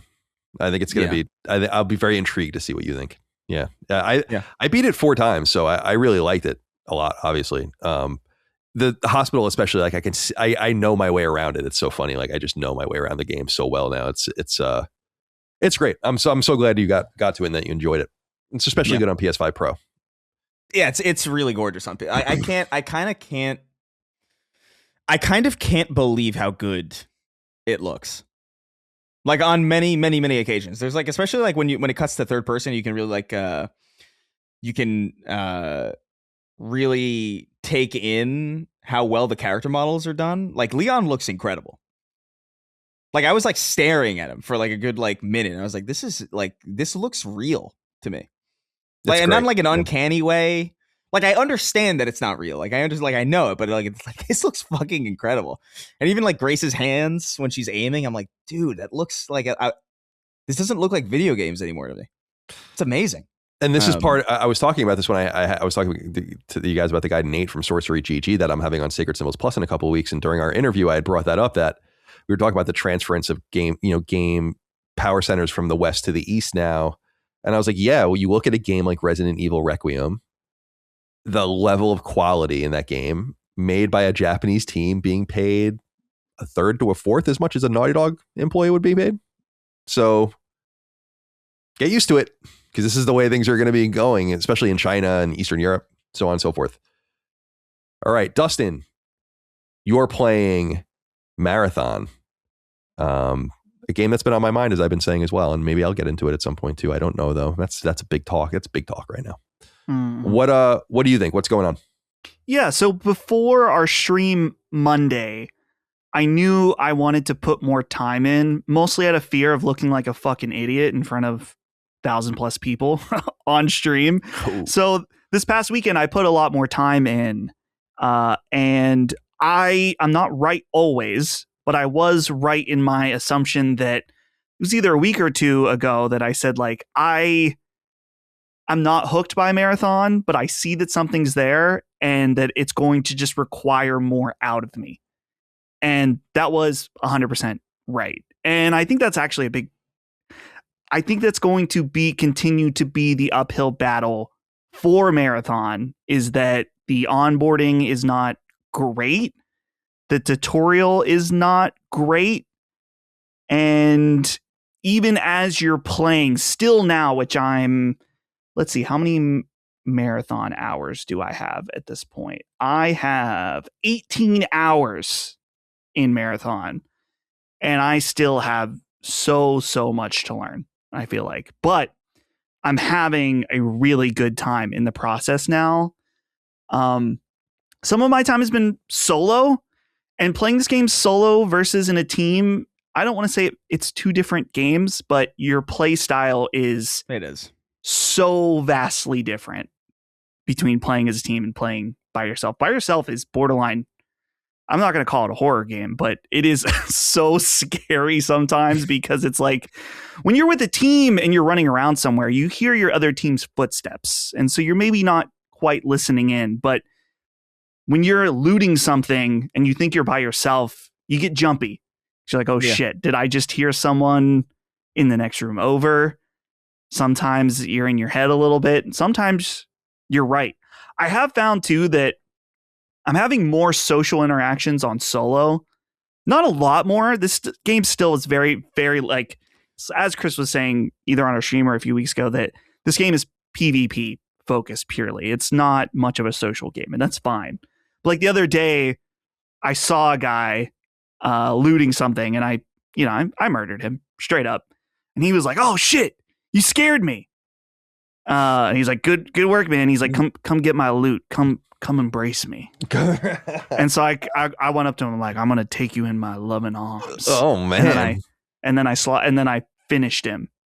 In what way? Yeah. I'll leave that to you to decide. Right. Leave that to your imagination. So, but yeah, as a team, solo is fun because I feel like I can really explore and not feel like I'm letting my team down. Solo, I run free loadouts a lot because it just feels so much more dangerous. And I could see that, like, the solo experience isn't going to be for everybody, because there are numerous times that I played solo and someone just saw me first and it was over. And it's like, I could see that not being a fun experience. When you're playing as a team, someone may find you first. This happened actually with me, Chris, and Brad, where I was the unlucky one that just got fucking sniped right in the head. And I'm like, well, good luck, guys. I cannot participate in this fight because I was the unlucky one that got shot first. And I think Brad and Chris turned it around. We were having a crazy night. I think it was Tuesday night where, like, we were in multiple fights that ended up being like where you're on a 3v3 2-team fight that ends up like another team comes in and you're like already on your back foot, and now you need to fight another team in addition to that. And so it was just pure chaos. And night to night, I find that the experience are so vastly different for better and for worse. Last night when I was playing, I mentioned this earlier, where I was like, we were doing all right, but I personally wasn't playing very well, to the point where we had a very successful run. I extracted, I left with loot, but I'm like, dude, I suck. Like I was the one that I was getting revived. I was the one that was getting kills, or that was getting killed and not really doing much of the killing. So I felt I was a little liability. Down. Yeah, I felt like a lot, dude. It's like, and Brad's like, "Oh, you're fine," or our friend, she's like, "Yeah, you're good. You're good." I'm like, "No, it's not. I want to do better, not just for me, but for you, for the team."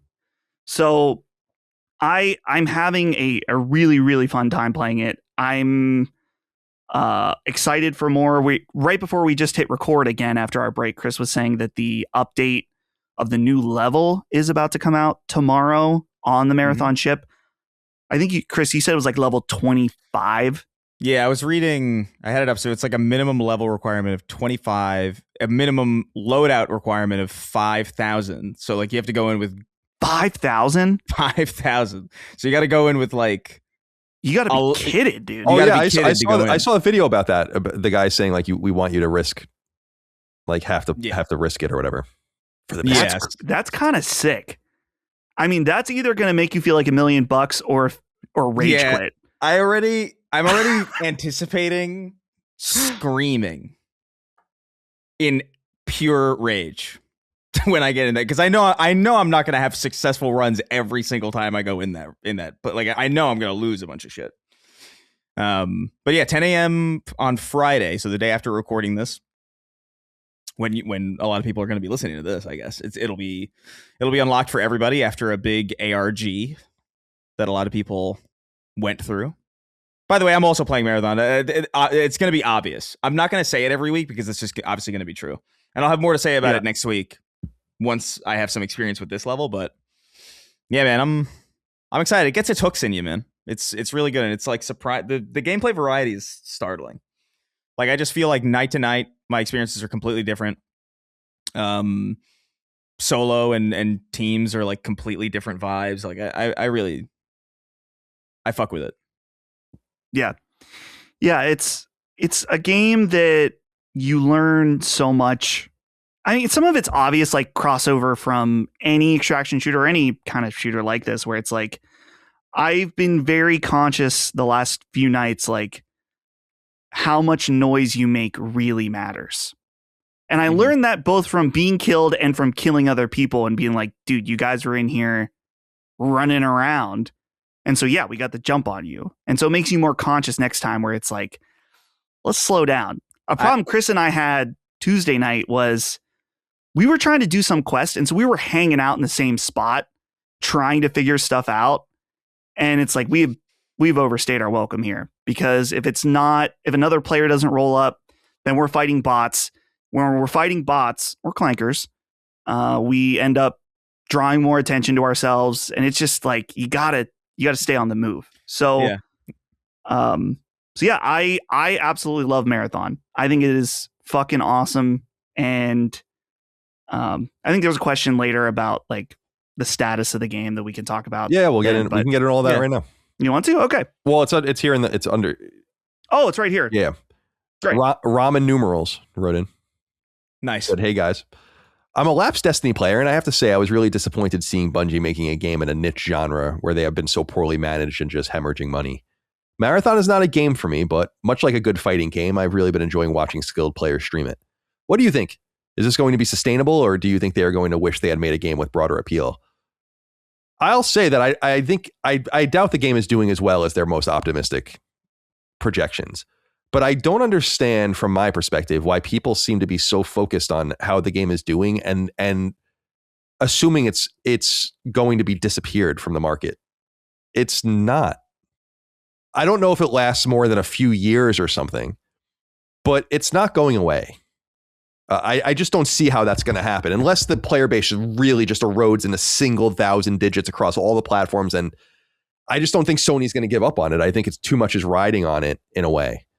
I also just think, and I think I've said before when we were streaming it, people were saying I had like, are you winning, son? Dad energy during it, which was fun. Yeah. But I was really impressed by it. Sometimes I think just exposure to the kind of game, I was like, this is cool. I get the visuals. I get the gameplay, the structure of it, the level of deep design, the idea of the robots and keeping you moving and not making you too comfortable and always giving you something to deal with, and the deep level of management of your assets and all the rest. I think it's a cool game. So I just, it's not only that people are so hyper focused on the disappearance of the game or the failure of the game, but I just don't know that they're reading it right. Like it seems like it's shedding people, but where will it settle, I think, is the major question. And what can they do to revive interest in it or get people going into it? I just don't see it disappearing in the next quarter or two like people are talking about, or even more imminently than that. It just doesn't seem like that's the case. It seems too grabby for I would love to know what their stats show about new people playing and how they're finding the game, and are they absorbing new people, or are they just have sales stalled and now they're shedding players? I don't know, but it just seems to me that people are a little too focused on the demise of a game that I don't think is going to die anytime soon. Personally. Yeah, it's one of the. What part of the question here? Do you wish they had made a game with broader appeal? I think it is really interesting that a studio like Bungie spent millions of $100 million, $200 million. Who knows how much making this game? Yeah, I mean, I don't know. Was it a good idea for them to spend this much money on? Still, I mean, even with Arc Raider's success, still a more niche genre of FPS. It probably wasn't a good idea. But now that it's here and that I'm playing it and I'm seeing how awesome it is, I'm certainly thrilled that they did it. But it is concerning to some degree. One of the things that surprised me, Colin, about our stream, and hearing Chris, seeing the comments to last few weeks of episodes with Chris talking about it, is how many people are. And I don't think like Sacred Symbols is going to turn Marathon around. I'm not saying that. I'm just surprised how many people are commenting that was like, I wrote off Marathon because of the narrative around it. But after hearing Chris talk about it, seeing you guys stream it, actually seeing the game, I'm way more interested now. Or I'm going to pick it up. Or I decided to pick it up and I really love it now that I put the time into it. So it telegraphs to me that there is something about this game that I don't know if it's Bungie's marketing and messaging around it, if it's just the gaming culture choosing to hate live service games right now, and maybe rightfully so, to some degree. And Marathon's getting lumped in there, but there's some kind of weird disconnect with this game. And maybe it also has something to do with the onboarding, and when they had it free for everybody, that some people got turned off because it wasn't really a good idea to let people taste only a few hours, as opposed to just having them buy in and then have to dedicate time to it in order to feel like you justified your purchase. There's something weird about this game going on. And I don't know whether it's going to eventually just slow down because they can't get over the hump of the common consensus, or if it's just going to take time and at some point there will be a gradual buildup when people are like, they're over their 10 minutes of hate towards Marathon. I don't know. Chris, do you think they can? It's so weird to me playing. I'm like, man, this game is clearly really good. And I'm just shocked by not everybody, but the people that are like rooting for it to be like, yeah, we don't want this. Yeah, I don't know. I think my opinion has always been that, like, I think a game like this, and particularly this game, I just think its highest day of performing players is ahead of it. Like, I think this is a game that requires time to grow on people. It requires people to kind of like give it, like you said earlier, it demands a lot of you. But I think what's there is objectively, not subjectively. This is an exceptionally designed video game. There's a lot, and that's not even to say, I don't know, maybe this new map sucks. But I think that like the sheer design of this thing is incredibly good. It's got a bad onboarding process, but so did Destiny. So like I don't even know how much that matters necessarily. It matters for day one perception or whatever, but I don't know. I think eventually, I just think the narrative around this game is going to change. If we have an honest industry, which is like that's a big if. But I do think enough people are out there, even just like the people online, where you're starting to see streamers be like, yeah, I like it a lot, but I don't like playing it because I don't like playing it on stream because people are like annoying about it. It's just like, well, they like it though. Like you can't like Highguard that didn't happen. That didn't. And there's other games too where like what was it? Mind's Eye. You remember Mind's Eye when like they had all those like sponsored streams, right. And then on the time, like literally on the second that the contract was up, they just switched to some other game. Right. I don't know, man. This is a special game. I think it's like genuinely fantastic, and we'll see where it goes. I think I'm not really that worried about it, to be honest. I think it's got its hooks on the right people. Like, dude, I'm looking at people like there are people on my friends list who's like they're on Marathon right now and they've been on it for 6 hours and it's fucking 1 p.m. Like it's got people in. And I think that word of mouth is just going to spread. I don't know if it's going to spread like gargantuanly, like really like quickly, but I think slowly over time, like even I had a friend of mine recently, like in the last like day or two, message me. It's just like, hey, I've been hearing a lot about this marathon game. Do you like it? I'm like, oh, brother. Let me tell you something. Let me sit you down. So I'm definitely going to get some people in, and it's got a stickiness to it. And I think the stickiness comes from the friction of it too. It's just like not really knowing everything. I just discovered just before we went live today to record, a friend of mine said, "Look what I found." And it's like an item of rarity that I've not seen before and didn't know about. It's like this red rarity level, like contraband. I was like, what the fuck is that? That's so like cool. I'm 100 hours in and I'm like, I still haven't seen everything. It's crazy, kind of. And it kind of makes sense. Like when I was playing the alpha, I was like, it took them this long to make this. Like the first like couple hours, like it took them this long to do this. And now I'm like, I see.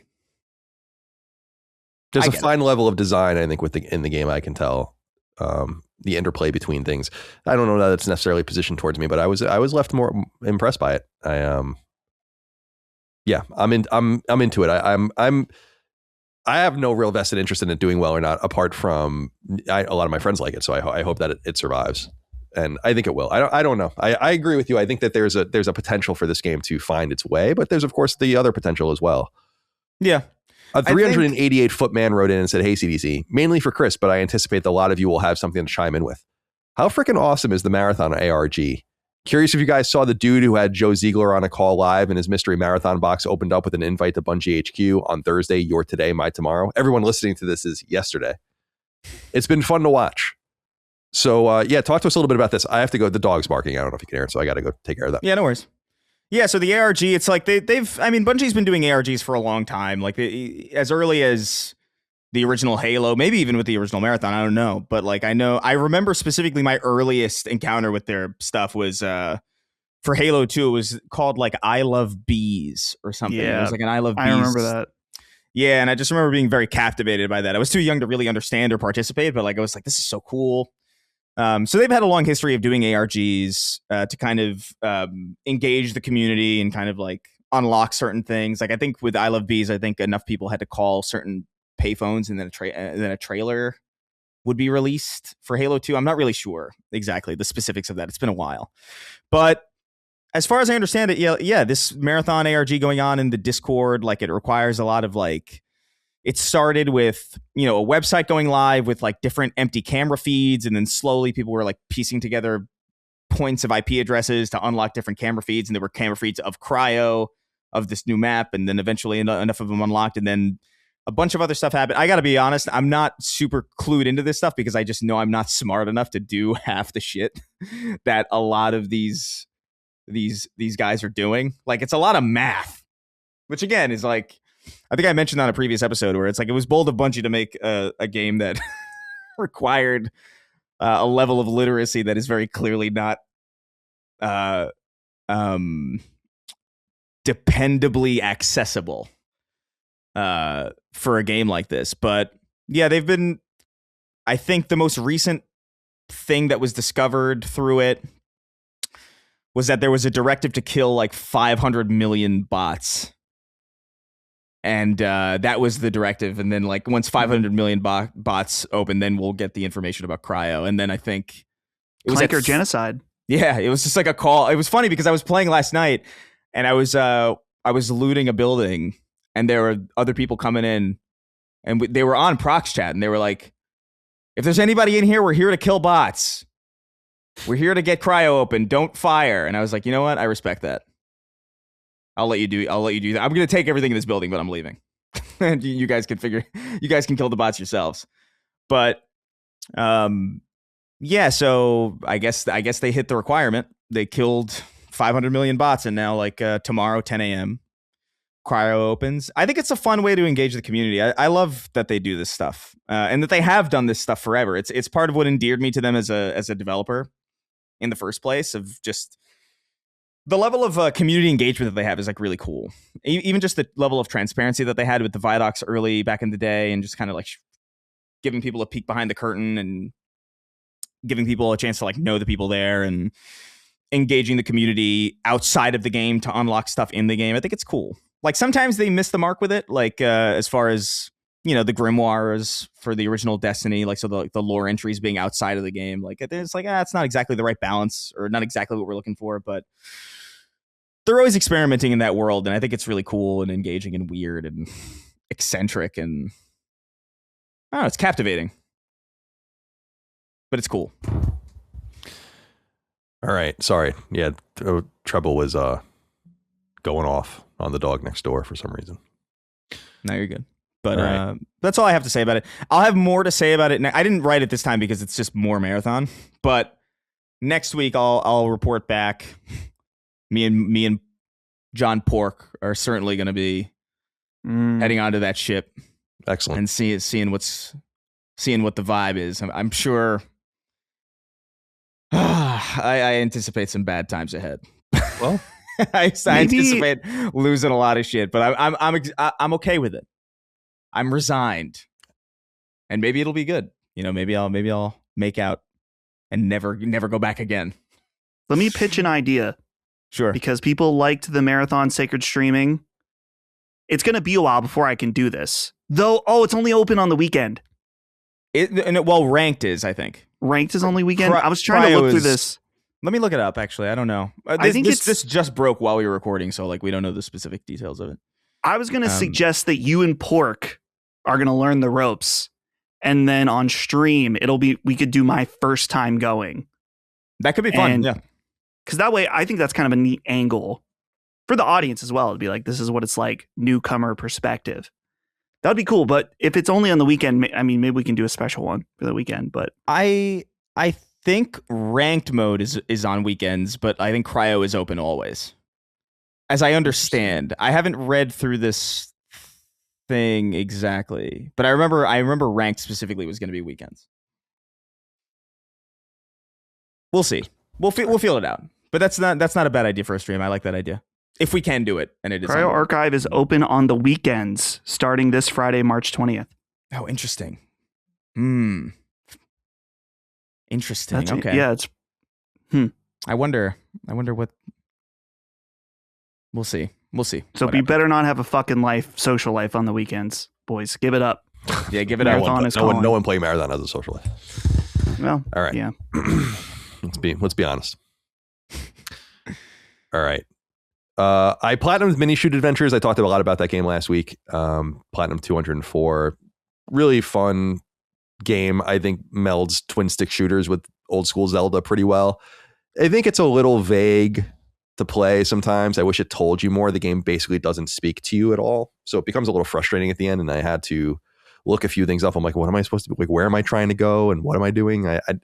But I think overall it's a very fun, very novel and unique game. And I really enjoyed playing it.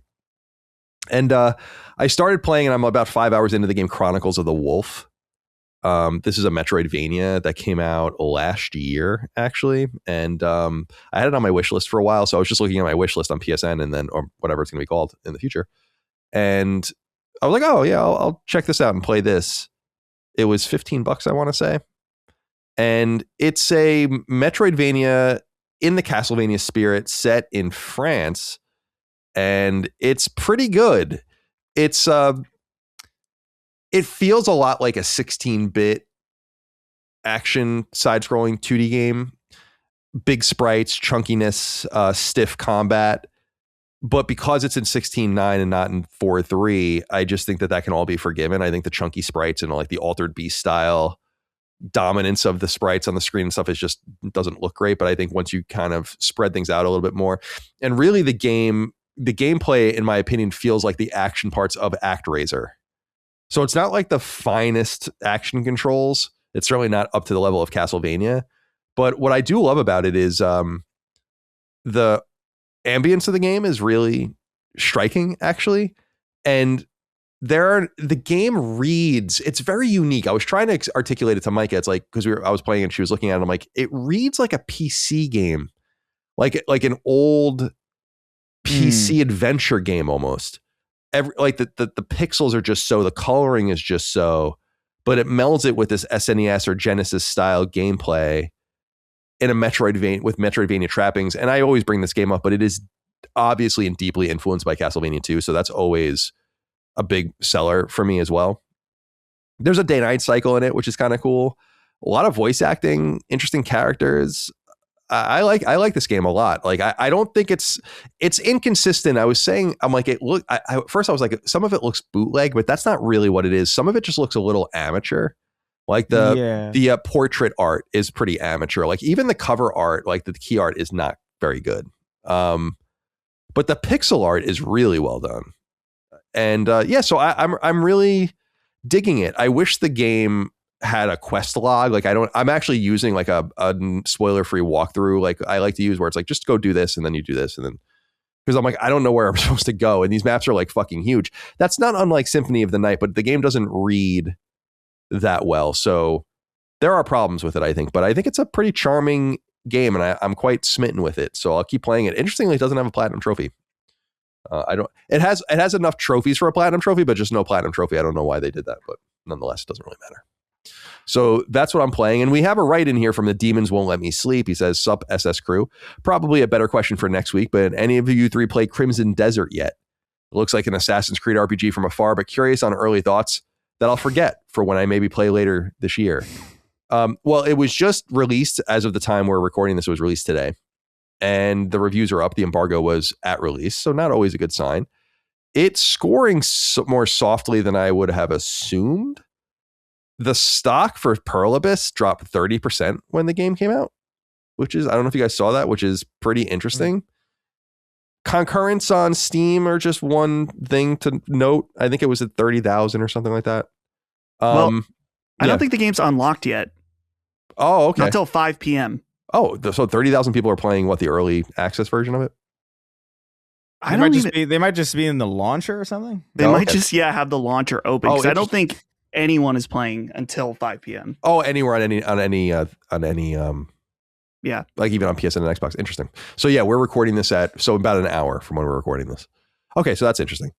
Because I was going to say that's different than on PSN, where it seems like it's selling really well. It's on the charts and all the rest. Probably the same for them too. I don't know that the reviews are really going to matter for Crimson Desert. Ultimately, I think people were into it or not. I wanted to see gameplay, and I mean, there were already gameplay released, but I wanted to see like what people really thought about it, and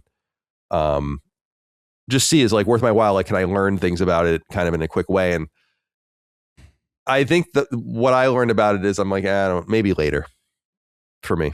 You know, it feels like a very huge bloated open world, which speaks to me sometimes. I like that. I like doing lots of things. I like the trivialities of questing and whatever. I just don't know that I want to do it in some world I don't particularly care about. And when people say like the story and the characters and stuff are kind of the weakest part, that seems to be like a universal thing. I'm like, well, then it comes off more like an MMO that you made into a single player game. And I know that that's literally what they did, but it with the vastness and the depth of the game, the combat seems like it's pretty deep. So I just want to like let it settle. I was talking to Micah yesterday when we were eating dinner, and I was like, maybe like when it's $40 or something, I'll pick it up, like be tempted by a discount. Not unlike Borderlands 4 for me. Yeah. But yeah, I was looking forward to it, to seeing more about it. I wanted to say I was excited about it, but I was very interested in it. But yeah, it didn't, just seeing what I've seen, I'm like, I'm not clamoring right now to play it yet. So are you guys going to check out Crimson Desert? Yeah, I'm going to play it tonight. So the reviews are interesting. I mean, it's like with any game, there are a lot of outlets and not just randos on Metacritic that scored it very highly. There are some sites, like I think GameSpot. Maybe it was even IGN gave it a 6 or something. So it's not one of those games that is like consistently 7s, but it's like a broad mix of scores. From everything I'm seeing, I think I'm going to be into it. So I'm going to check it out. I'll have more to talk about it next week, of course, because that's when I'll be playing over the weekend. Chris, are you going to check it out? I think it looks like a game that I would want to get to eventually. I still want to get through Resident Evil. And obviously I've got some more time with Marathon for Cryo tomorrow. So like I'll wait to see where it settles. I am curious about it. It has piqued my curiosity just because I think it looks like visually, I feel like that's the biggest draw for me, because it's just like, damn, that looks really like visually kind of crazy, especially for like an open world game to look that good. Does it look that good? We'll that's a kind of a big question. I guess we'll see, but it strikes me as a game that's very deep. It's got a lot of systems going for it, and it strikes me as a game that's going to be very long. It seems like it's going to be very, very, very for a particular kind of person. I don't know if I'm that person, but I'm willing to give it a shot. I think I just want to wait a little bit, see what people say about it, make a more informed decision, because there's shit there that I'm seeing where I'm just like, yeah, they're playing with physics a little bit with some of this movement and some of these combats. If you fly a dragon and a mech also is like kind of like, that's enticing as fuck. I don't know. I'm very curious about it. I'm not clamoring. I'll wait to see, and then I'll figure it out. One thing's for sure, I'm not finishing that game. Yeah, that I can tell you immediately. I'm just like, I'll no fucking shot. If it's as long as people are saying it is, whereas it's like I saw Jake Baldino say like, I didn't like the first 8 hours. Yeah, it's like, yeah, I get that, because I've played games where like I didn't like the first like 2 or 3. Marathon was one of those where like I didn't really understand the first like 2-3 hours of that game, and then so I understand the concept of like, yeah, sticking something out and like discovering something really, really rich under the surface. So like if it's that kind of game, then I'm more open to it now than I would have been like maybe like a year or 2 ago. Let's get into listener inquiries now and wrap this thing up. 6 questions, comments, concerns, thoughts, and ideas from the audience over on Patreon. Patreon.com/lastdaymedia. Use the thread in the news feed each week for this show and all the other shows in our network to submit to the appropriate show of your choice. The Sacred Symbols threads go live on Wednesdays and are deleted Thursdays, so you have about 24 hours. Stephen Keenan wrote in and said, hey boys, long-time patron, first time writing in. The creator of PSN Profiles recently announced that shovelware games will no longer count towards the leaderboards, essentially making those games worth 0 points each. As an avid trophy hunter and a regular user of PSN Profiles, the leaderboards were never something I looked too closely at, since shovelware had made those lists feel hollow. Could this change see you guys having a regular look at your position on the leaderboards? I don't think these guys will care, but I will talk to this. Did we discuss what's going on PSN Profiles on the show the last few weeks? I remember you saying that you've been in contact with them. This was months ago, that they like removed, there's like a filter. Oh yeah, that's like an old thing. Yeah. So that was, I definitely inspired their shovelware filter, and I'm proud of that. No doubt, because we bitched constantly and how bad PSN Profiles was becoming because of that, but they've gone a step further. And this is what I appreciate about the peasants fighting back, right? Like, we are the peasants at the gate of this major corporation. We are trying to clamor for some sort of like agitation for some sort of change, right? And these guys are kind of doing the work in a way where I'm like, this is more poignant than I think people realize. And I wonder if it will affect the economics of doing trophy games. So what PSN Profiles, as Steven had noted, is doing, and PSN Profiles is a wonderful website. I use it all the time. I talk about it all the time. It's great. It's an opt-in website. So people sometimes use it and say like, wow, only 4,000 people bought God of War Sons of Sparta. And I'm like, Hessel, that's the 4,000 people that opted in that are playing it and then updated their trophies, which you have to do manually unless you are a premium member, which I am.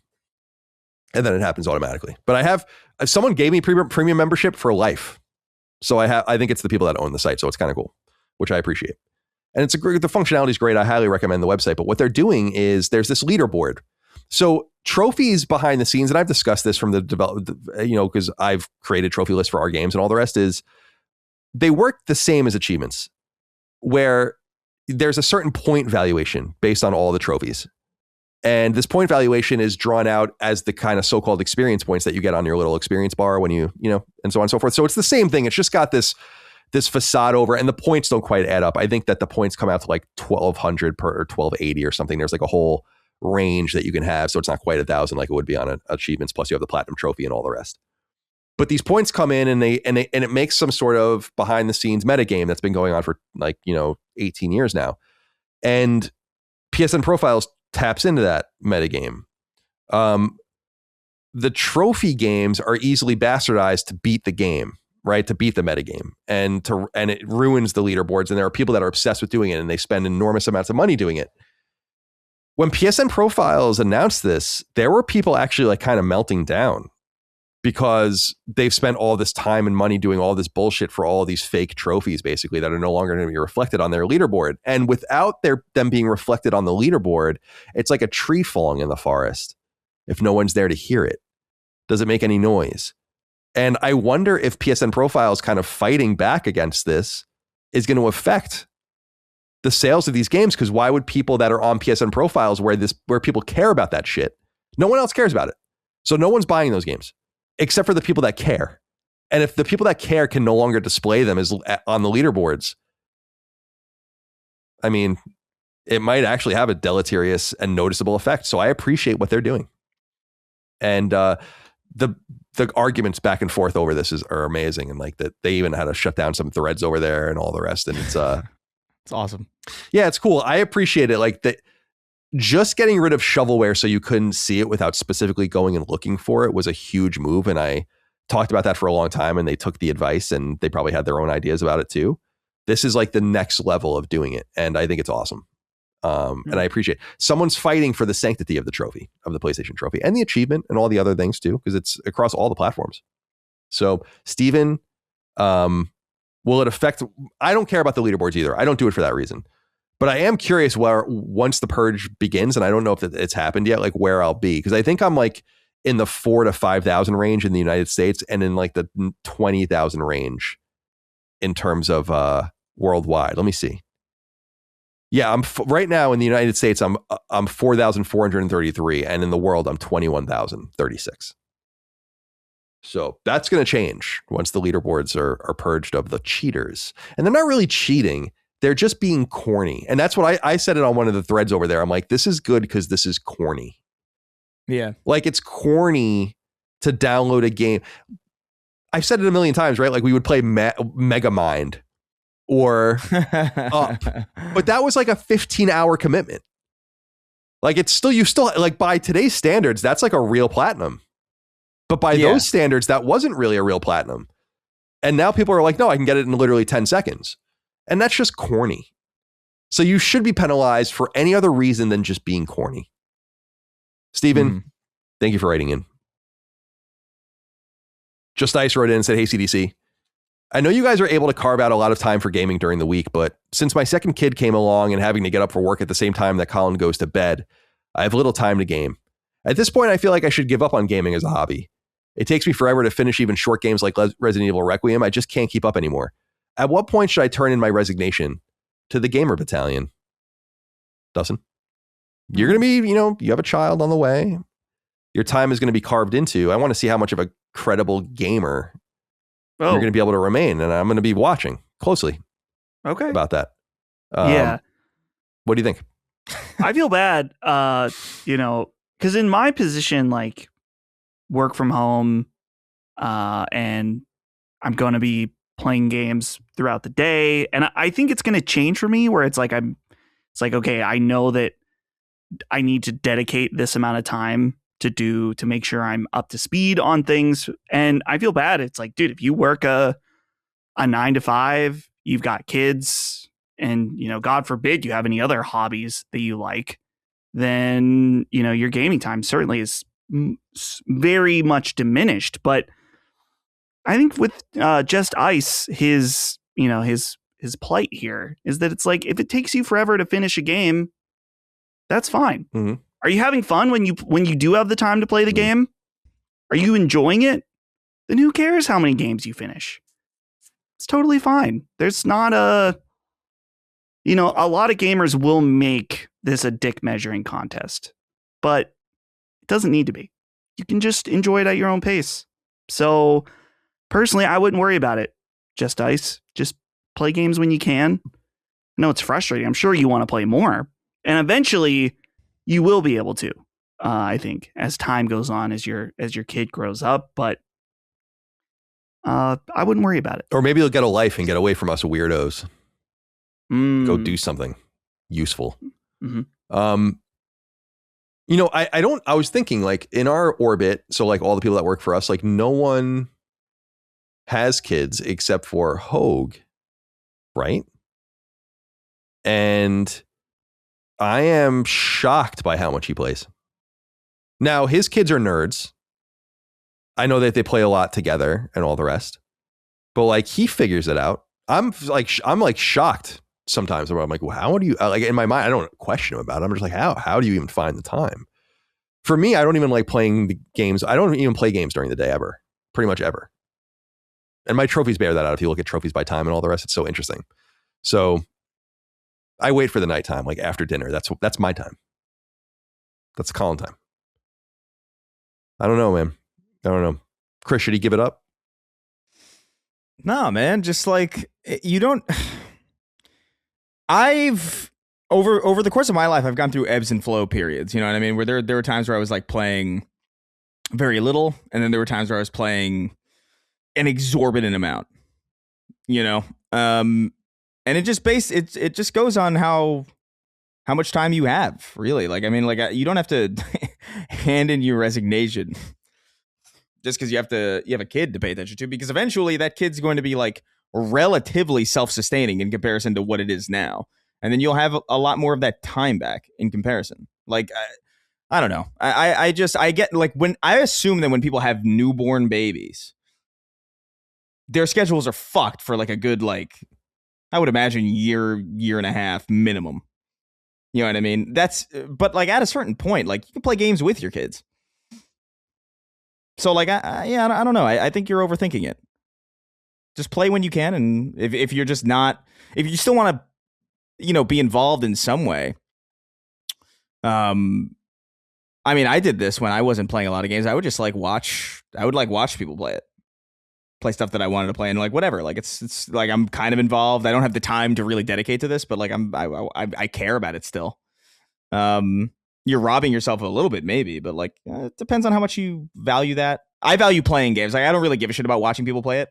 As far as like feeling like I've been robbed of something, unless it's like a narrative that I really, really care about, because to me, like the play is the thing. That's what I want to do. Like it's not so much that I want to see the story. Like I do, but it's like a very, I want to play the game. I want to be in the driver's seat. So like I never lost much from watching people play games. But I did when I had no time. I think you got to just, I think you have to accept at some point that you can't play everything. I play games for a living. We all do. And I can't play nearly everything I want to play. So you really need to learn to let go. It sucks. And it wasn't that way all the time, but that's kind of, you know, we're in a golden era. There's just options galore. Just the most micro focused bullshit that you can get involved in. So it's not a bad place to be, but I think you just have to learn to let go. Yeah. And also, you know what? Good news for you, Just Ice, because it's over. AI is going to make everything very soon. Right. So now, like it's a hard cutoff. Now you get to look back at everything, and like you're not going to get any more behind. You got like maybe like 3 more years. You got GTA coming out, obviously. Judas, hopefully, eventually. But in 3 years' time, you're gonna get, you know, yassified fucking Kratos. Ugh. With NVIDIA DLSS 6, and it'll be great. And then it won't be worth your time. No, I feel for you, Justice, but it's you're in a good position. It's just so funny, like when I'm just too selfish with my own time to like imagine having a child right now. Like it would be so. I wouldn't know what to do. You know, figure it out, obviously, but like my whole life obviously changes your whole life. It's a major sacrifice. I appreciate people that are willing to do it because I'm too scared. Graham Batch wrote in, said, "Hello, fellow kids. I have 2 questions The first is probably more a question for Dustin or Chris, but have you guys ever delved into any emulation for PlayStation 3? RPCS3 has really come a long way in the last couple of years. Recently, I played through Heavenly Sword and all the Activision era 007 games, all at 4K 60 and had a blast. Well, except for 007 Legends because it sucks. There were a couple of hiccups here and there, but with Sony mismanaging their premier remaster house, it seems the best way to revisit the era. The second question for all of you, has there been a game that that has been remastered that you felt greatly improved and changed the way you feel about the title versus how you felt about it when you originally played it? Let's leave that for a minute. Graham, thank you for writing in. Do you guys mess with PlayStation or mess with PS3 emulators? I've never messed with any. The only Sony console I ever emulated. Well, I had like NES and NES and SNES emulators on PSP. Everyone did, but I've never otherwise emulated like a PlayStation environment. Actually, ever. Do you guys mess with PS1, PS2, PS3 emulators? I guess PS4 emulators exist too. Yeah. The only time I've messed around with PlayStation 3 emulation was when I did my Metal Gear Solid series replay through. Had to have been like 2 or 3 years ago now at this point. And I emulated Metal Gear Solid 4. It was a mixed bag at the time where it did run at a much higher resolution, ran at a much higher frame rate. But as the write-in mentions, Graham, that it had hiccups to it. It wasn't a seamless experience. And but yeah, you're right that in certain instances, it's like that is going to be your best option if you don't have a PS3 or if you want to play something that's like a remaster. You don't really have many other options from Sony, particularly with them getting rid of Bluepoint. PS1 I've emulated before. PS1 emulation on Steam Deck is amazing. I played through the original Silent Hill that way, and you can do all kinds of stuff in terms of up-resing it, and depending on the game, you may be able to up the frame rate depending on if it's tied to the game's logic. But and I'm pretty sure PS2 emulation is very, very good at this point. So I haven't done that myself though. But yeah, I always find funny with PS3 emulation is they're like, look, it's running on a PC, it's working. It's like, it works really good, but it's not going to pass a QA test level. And so, yeah, sure, Sony should figure it out. But I always found the PC comparison. It's like, well, not everything. Right. I've never really, I don't know, like I'm not I think I would be more involved emulating stuff if I just had a higher drive to go back to these games. Like there's so much to play now that like it's hard for me to really even think to set aside the time to emulate something from the PS3, because in my mind I'm like, if something's good from the PS3, it'll come back. Metal Gear Solid 4 is on its way, obviously, through the volume. It's insane that it's taken that certain games aren't already available, but like the way that I feel about it is like there's no rush. I'll wait for that to happen if it ever happens. And if it never happens, I guess I'll just play it on PS3 if I really want to. The latest generation that I've emulated, I think, is PS2. And even that was like kind of like more of a test thing. I think I was trying to play Budokai, like the original Dragon Ball Z Budokai, because like when they re-released them on PS3, it was only Budokai 1 and 3, and the soundtracks were like completely changed in 3, I think, because there was like a whole plagiarism. There was like a whole like music plagiarism thing that went on. So like when those games were ported to the PS3, like you lost the original music, which was just, I don't give a shit if it was plagiarized. It was way better. It was really cool. So I was like, I want that plagiarized music. I don't give a shit. It works. And I just couldn't get it to run as well. That was a long time ago. PS1 I've emulated a lot. Because it's just the easy. It's trivial. It's like very like there's a really streamlined way to do it. And also because I had the PS1 with the modded chip in it from one of my parents' friends, a neighbor of ours who lived in our building, modded my PS1 for me, no charge. So like I would just download ROMs onto CDs, burn them, play a bunch of games that way. But I haven't really. It's been, what is it, 2026? Maybe 10 years about since I've even tried. So like I'm kind of beyond the emulation thing. It's just been, I'm fine. There's a lot to play anyway. Like I don't need it. Yeah, I totally agree. It's funny. I feel like almost like a very quaint and like and nerd like and like, oh, I've never really done it because I really haven't. I've emulated NES and SNES, and I used to do that in the 90s. So it's not like that's harder. I would imagine. Yeah, like places like I brought up like Zophar's Domain was like the big place that people used to like go and get shit. And I think they were eventually shut down. But and then I used to, as I said, in the late 90s and into like 2000, I think we stopped. I used to copy like PS1 CDs, and there was like Bleemcast and stuff like that. I don't know if you saw recently that those guys had claimed that Sega was like cooperating with them kind of silently to try to get PS1 games running on Dreamcast, which is interesting, or that's their claim anyway, which is kind of funny, like a little piece of corporate history. But yeah, I guess I just never really felt the need after that. And by the time we were in like the PS1 era, N64 and all that, I've never emulated any of that stuff. And then anything after that. It's not like being a goody two shoes or anything. I just don't really see the need. It's like you said, like there's just plenty of things to play on native hardware all over the place. I don't need to like go backwards and play old things, and things became so accessible. I also think that like I probably would have emulated NES and SNES more recently, but Nintendo has done a really nice job of making everything accessible, not only with the NES Classic, but then just like the robust Nintendo Online functionality, and then all the collections coming out with all these old games. There's really kind of no need, or less. I'm not judging anyone either. It's like I judge people if you can easily buy the game and you're emulating it. Like if you're downloading like Switch games, it's kind of like loser behavior in my opinion.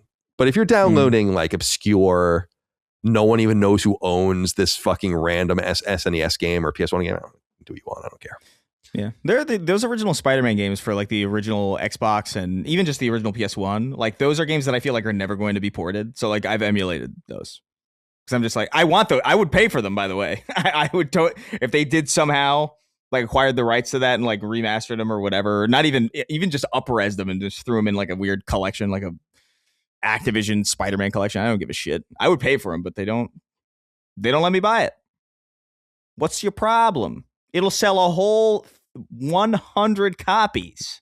They would probably, I think a lot of people have nostalgia for those games. It reminds me a lot of the Lord of the Rings games on PS2. Like there's a lot of people with a lot of nostalgia for those games. Dude, Return of the King on PS2, Return of the King on PS2 and Xbox, super, like unreasonably good game. Like I hate how much I love that game. Pop quiz, Colin. What engine does that game run on?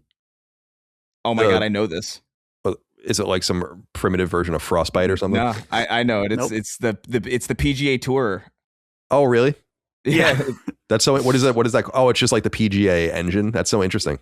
I don't know. They used the PGA Tour golf engine to make to run those Lord of the Rings games. That's cool. Why the fuck do I know? Why? That was a hard one, Colin, to hit you with your first pop quiz. Oh, I don't mind. You can hit me with hard ones. That's good. Right. Well, how do you know that? Like, was there something going around recently with that or something? I saw it in probably some stupid YouTube video. Okay, because I don't know why I know that. I don't remember when I learned that. I think I was I know I saw it in a YouTube video, but I don't remember what the video was. I don't even know if it was about that game, if I'm being honest. But yeah, that's fine. That's crazy. All right. Let's see here. DMAC has our fourth question. He says, "Hi boys, will the pitchforks be out now because Bravely Default is on Xbox and not on PlayStation, or does this only work when it's the other way around? I assume the people who bitched and moaned about Black Myth Wukong will keep that same energy." I wanted to bring this up just because I do think it's weird. Bravely Default is obviously an old... I didn't actually know this until I was researching this. I didn't know this part of it. And I don't wonder if you know this, Dustin. Did you know Bravely Default was originally like a Japan-only game? And then they remade like they released like a special edition of it. That's our version of Bravely Default that came out in 2014. But that on originally... 3DS, right? Yeah, 3DS, right. Square Enix published a Silicon Studio developed game. So they made... And that was called quote unquote for the sequel, but they released it as a regular Bravely Default in the West. So when Switch 2 came out in June last year, it was a launch game, like a port of it, a special edition. And that port on March 12th came to PC and Xbox Series X and S, but not PlayStation. And listen, I don't mind these exclusive games and the chicanery that goes on with it. It is what it is. But let's everyone stop talking out of both sides of their mouth about it, especially Square Enix. it's like you're going on and on and on and on and on about how you want to be like this multi-platform publisher and you don't want to rely on PlayStation's audience anymore and it's not good enough for you. But then you just release games not on PlayStation at all. And I find that strange. I also find it strange that this is clearly a deal for Xbox, which they're facilitating at the same time that they're bitching about Sony's behavior. So I just feel like everyone needs to shut up because it seems like nothing's really changed. Just people's willingness to bitch about that reality of making moves like that changes. And I don't know, Bravely Default, how many thousands of copies did that sell on Xbox? It's not. I don't give a shit about it. It's not going to sell on PlayStation either, probably. But it's just weird. I wanted to throw that out there. I noticed, and it's a little disappointing. And it's not the first time either. This was before all the bitching and whining. Do you remember Octopath Traveler just randomly came to Xbox? Yeah. And then like never came to PlayStation for years. Strange shit. Deliberate, obviously. But to what end? Wombat Dances wrote in and said, "Hey boys, have you seen this Flopathon website? Once a game, the gaming industry is strangely representative of the national mood in the US. An anonymous vigilante convinced big storied publishers are lying about what's working and feeling the need to present the truth to expose them. It's populism for video games." Dustin just put it in the chat, which I appreciate. It's Flopathon, FLOPATHON.cc. And it is some website that kind of puts together, I guess, some balance of Steam numbers and reviews, like user reviews and all the rest, and has like games that are either on the rise or the decline. I think this shit's kind of sad, but it's also a little industrious. I won't lie. I mean, that's the vibe. You're commoditizing it. It's just what I've been saying for so long, what I said in the recent interview I did, which is that like this negativity has always existed. It's just been expertly commoditized. And so it's in and of itself a product now. And if a person's commoditizing or not by a very simple rule, which is, can they or do they ever get away with their audience, whatever audience they have, with just talking about the games they like or just things generally? Or is the market for them only in negativity peddling, which I think is a major problem? So I think the negativity has always existed. I know it has. I've been part of it. People can be negative about all sorts of things, but I think like moving on with your life and not making a website around it is probably an important component of normalcy. So it's a website that exists. I have no other thoughts on it, really. Yeah. I like this the main mission statement where it's like, the numbers don't lie. While publishers hide behind agendas and PR spin, we track what actually matters. And then bold, the players. Raw data, real numbers, no narrative. Power we don't care. Players. This sounds like dude Palpatine reading this. We don't care about your politics. We don't care about your game. Don't try to brand us as haters because we call out a bad product. Oh man. I gotta say, where's Roblox on this? Right. Yeah. Where's with Roblox? If Roblox is ingested into this, does it make everything else look like a joke? Is that what happens? Because like, what's the metric for this? Yeah, I don't know. It's so funny, man. Like, yeah, they have some. I'm sorry. Go ahead, Dustin. They're just scraping Steam player charts. Yeah, like they have like a Metascore and a Steam thing, and then like some sort of algorithm that like gives it a percentage of like what the flop is or whatever. I just think people have to understand that Steam numbers are super interesting data. Really interesting. Some of the most interesting direct primary data we actually get in the entire industry, which is dope. But it is woefully incomplete. And people have to understand that is true even for PC games. Some of the most, we say it all the time, and sometimes I make that error too, where it's like there are just massive PC ecosystems that are not on Steam. People play when Horizon comes to PC, it's going to be on Purple, which is like a whole nother launcher. You know, and I'm not going to say it's going to do well or not, but it's not going to count that. And then Marathon's a good example too. We don't really know how Marathon's doing on the consoles because we don't have those numbers. So when people focus on the Steam numbers, it's just incomplete. So I understand people's fixation with it. I love data as much as the next person, and we talk about data all the time on the show. But you're seeing like very, you're seeing a piece of of mathematical information that you might not necessarily have all the context for, and spending so much energy destroying, or you're not really destroying them, you're hoping for the game's destruction. I just don't really get it. There are things I don't like and are not for me, and I'll bitch about them every once in a while, but I don't really fixate on them. Star Wars is a good example of that, right? Yeah. Like I'm a flyby Star Wars hater. There's no doubt about it.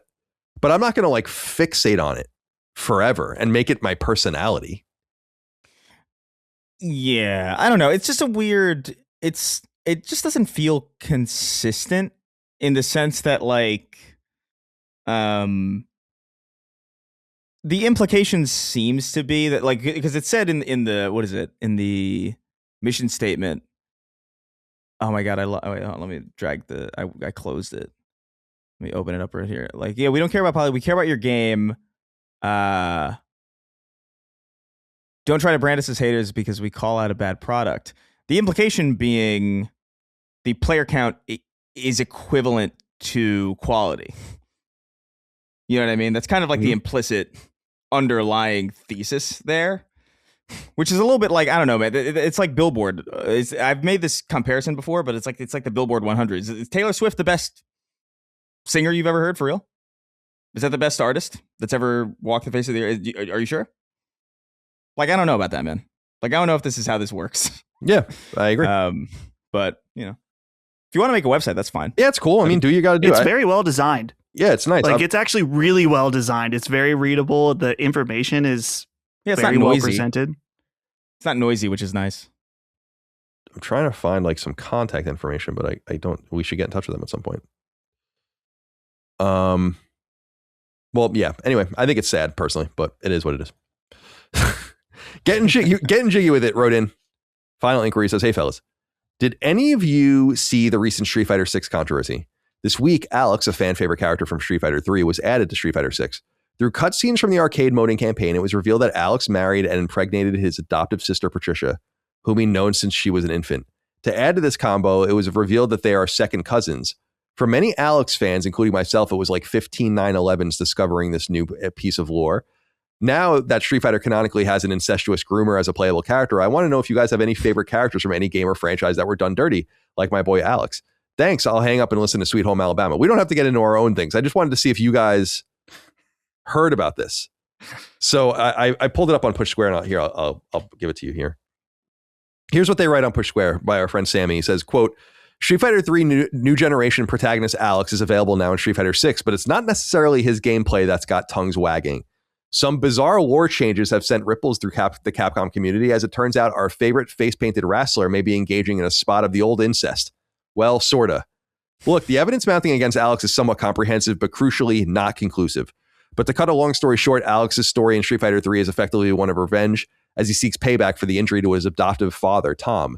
Now, there's some debate here over whether Tom is actually Alex's father or just a mentor, but he does refer to him as a parental type figure in World Tour. The problem here is that Tom's daughter is Patricia, who throughout the past has been treated as a kind of younger sibling to Alex. But in Street Fighter 6's story, well, they're married and having a baby. It's also revealed that Tom is the cousin of Alex's mother, which would technically make him related to Patricia, although that doesn't necessarily have to be a blood relation, we suppose.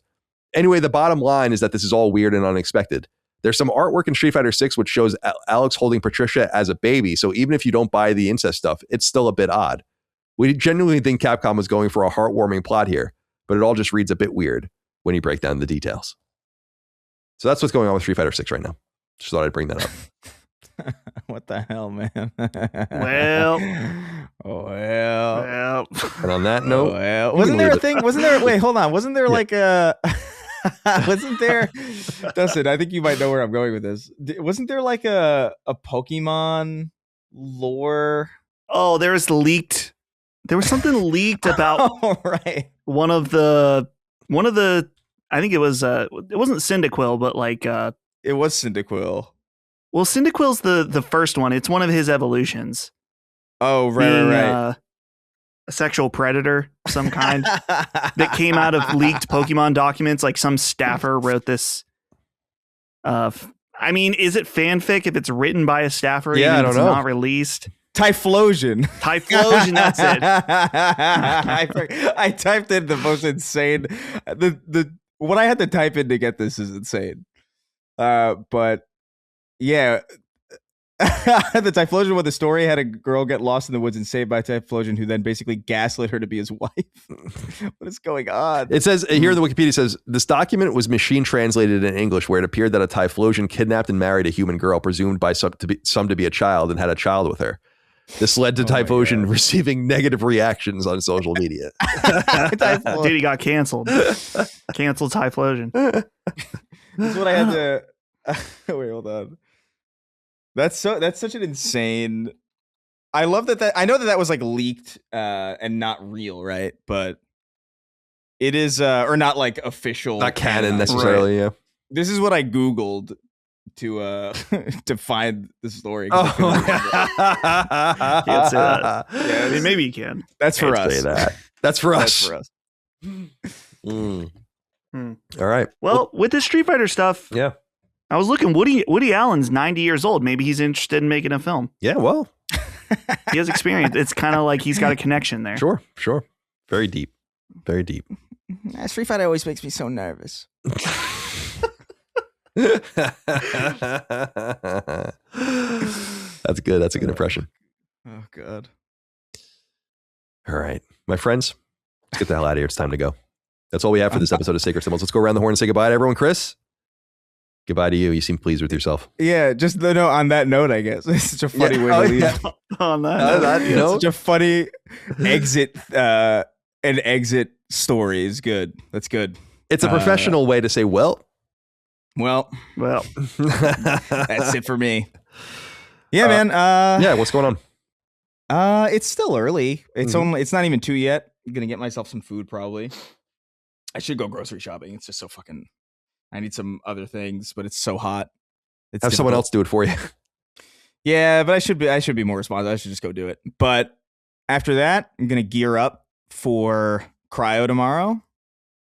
Try to do some runs, get some stuff that'll get me through the threshold of being able to afford to get entrance to this fucking thing. That's gonna be the rest of the day, and then once the sun sets, more Resident Evil. Nice. I'm really eager to get back. I really like it, man. I don't know what it is about it either. Like, it's not even particularly like, I feel like as I play it, I'm like, I don't know if this is doing anything particularly different, like on a moment to moment from like previous Resident Evil games or like any other video game necessarily, but like I'm vibing with it. I don't know. It's great, dude. It's really well done. It is. I'm so glad that you're enjoying it. And I think it just passed 6 million units sold too. So pretty good. Hell yeah. Highest velocity of any Resident Evil game ever, which is good news. And sold best on PS5 apparently in the United States, which is cool. But think about how much more they could have sold if they had an AI filter over Grace the whole time. Right. Yes, Queen. All that money on the table. Dustin, goodbye to you. Be well. Anything to say before we go? Well, tonight I'm going to check out Crimson Desert. And also, if I remember right, the first episode of JoJo's Bizarre Adventure Part 7. Steel Ball Run is on Netflix. Whoa. And I'm very excited. It's supposed to be from the manga readers, which I don't trust manga readers, but I'm going to choose to believe them. They say it's the best part of JoJo. So looking forward to that. And no plans this weekend. So it's going to be all marathon, Crimson Desert. So feels good. Feels good, man. Cool. Feels good, man. I can do it.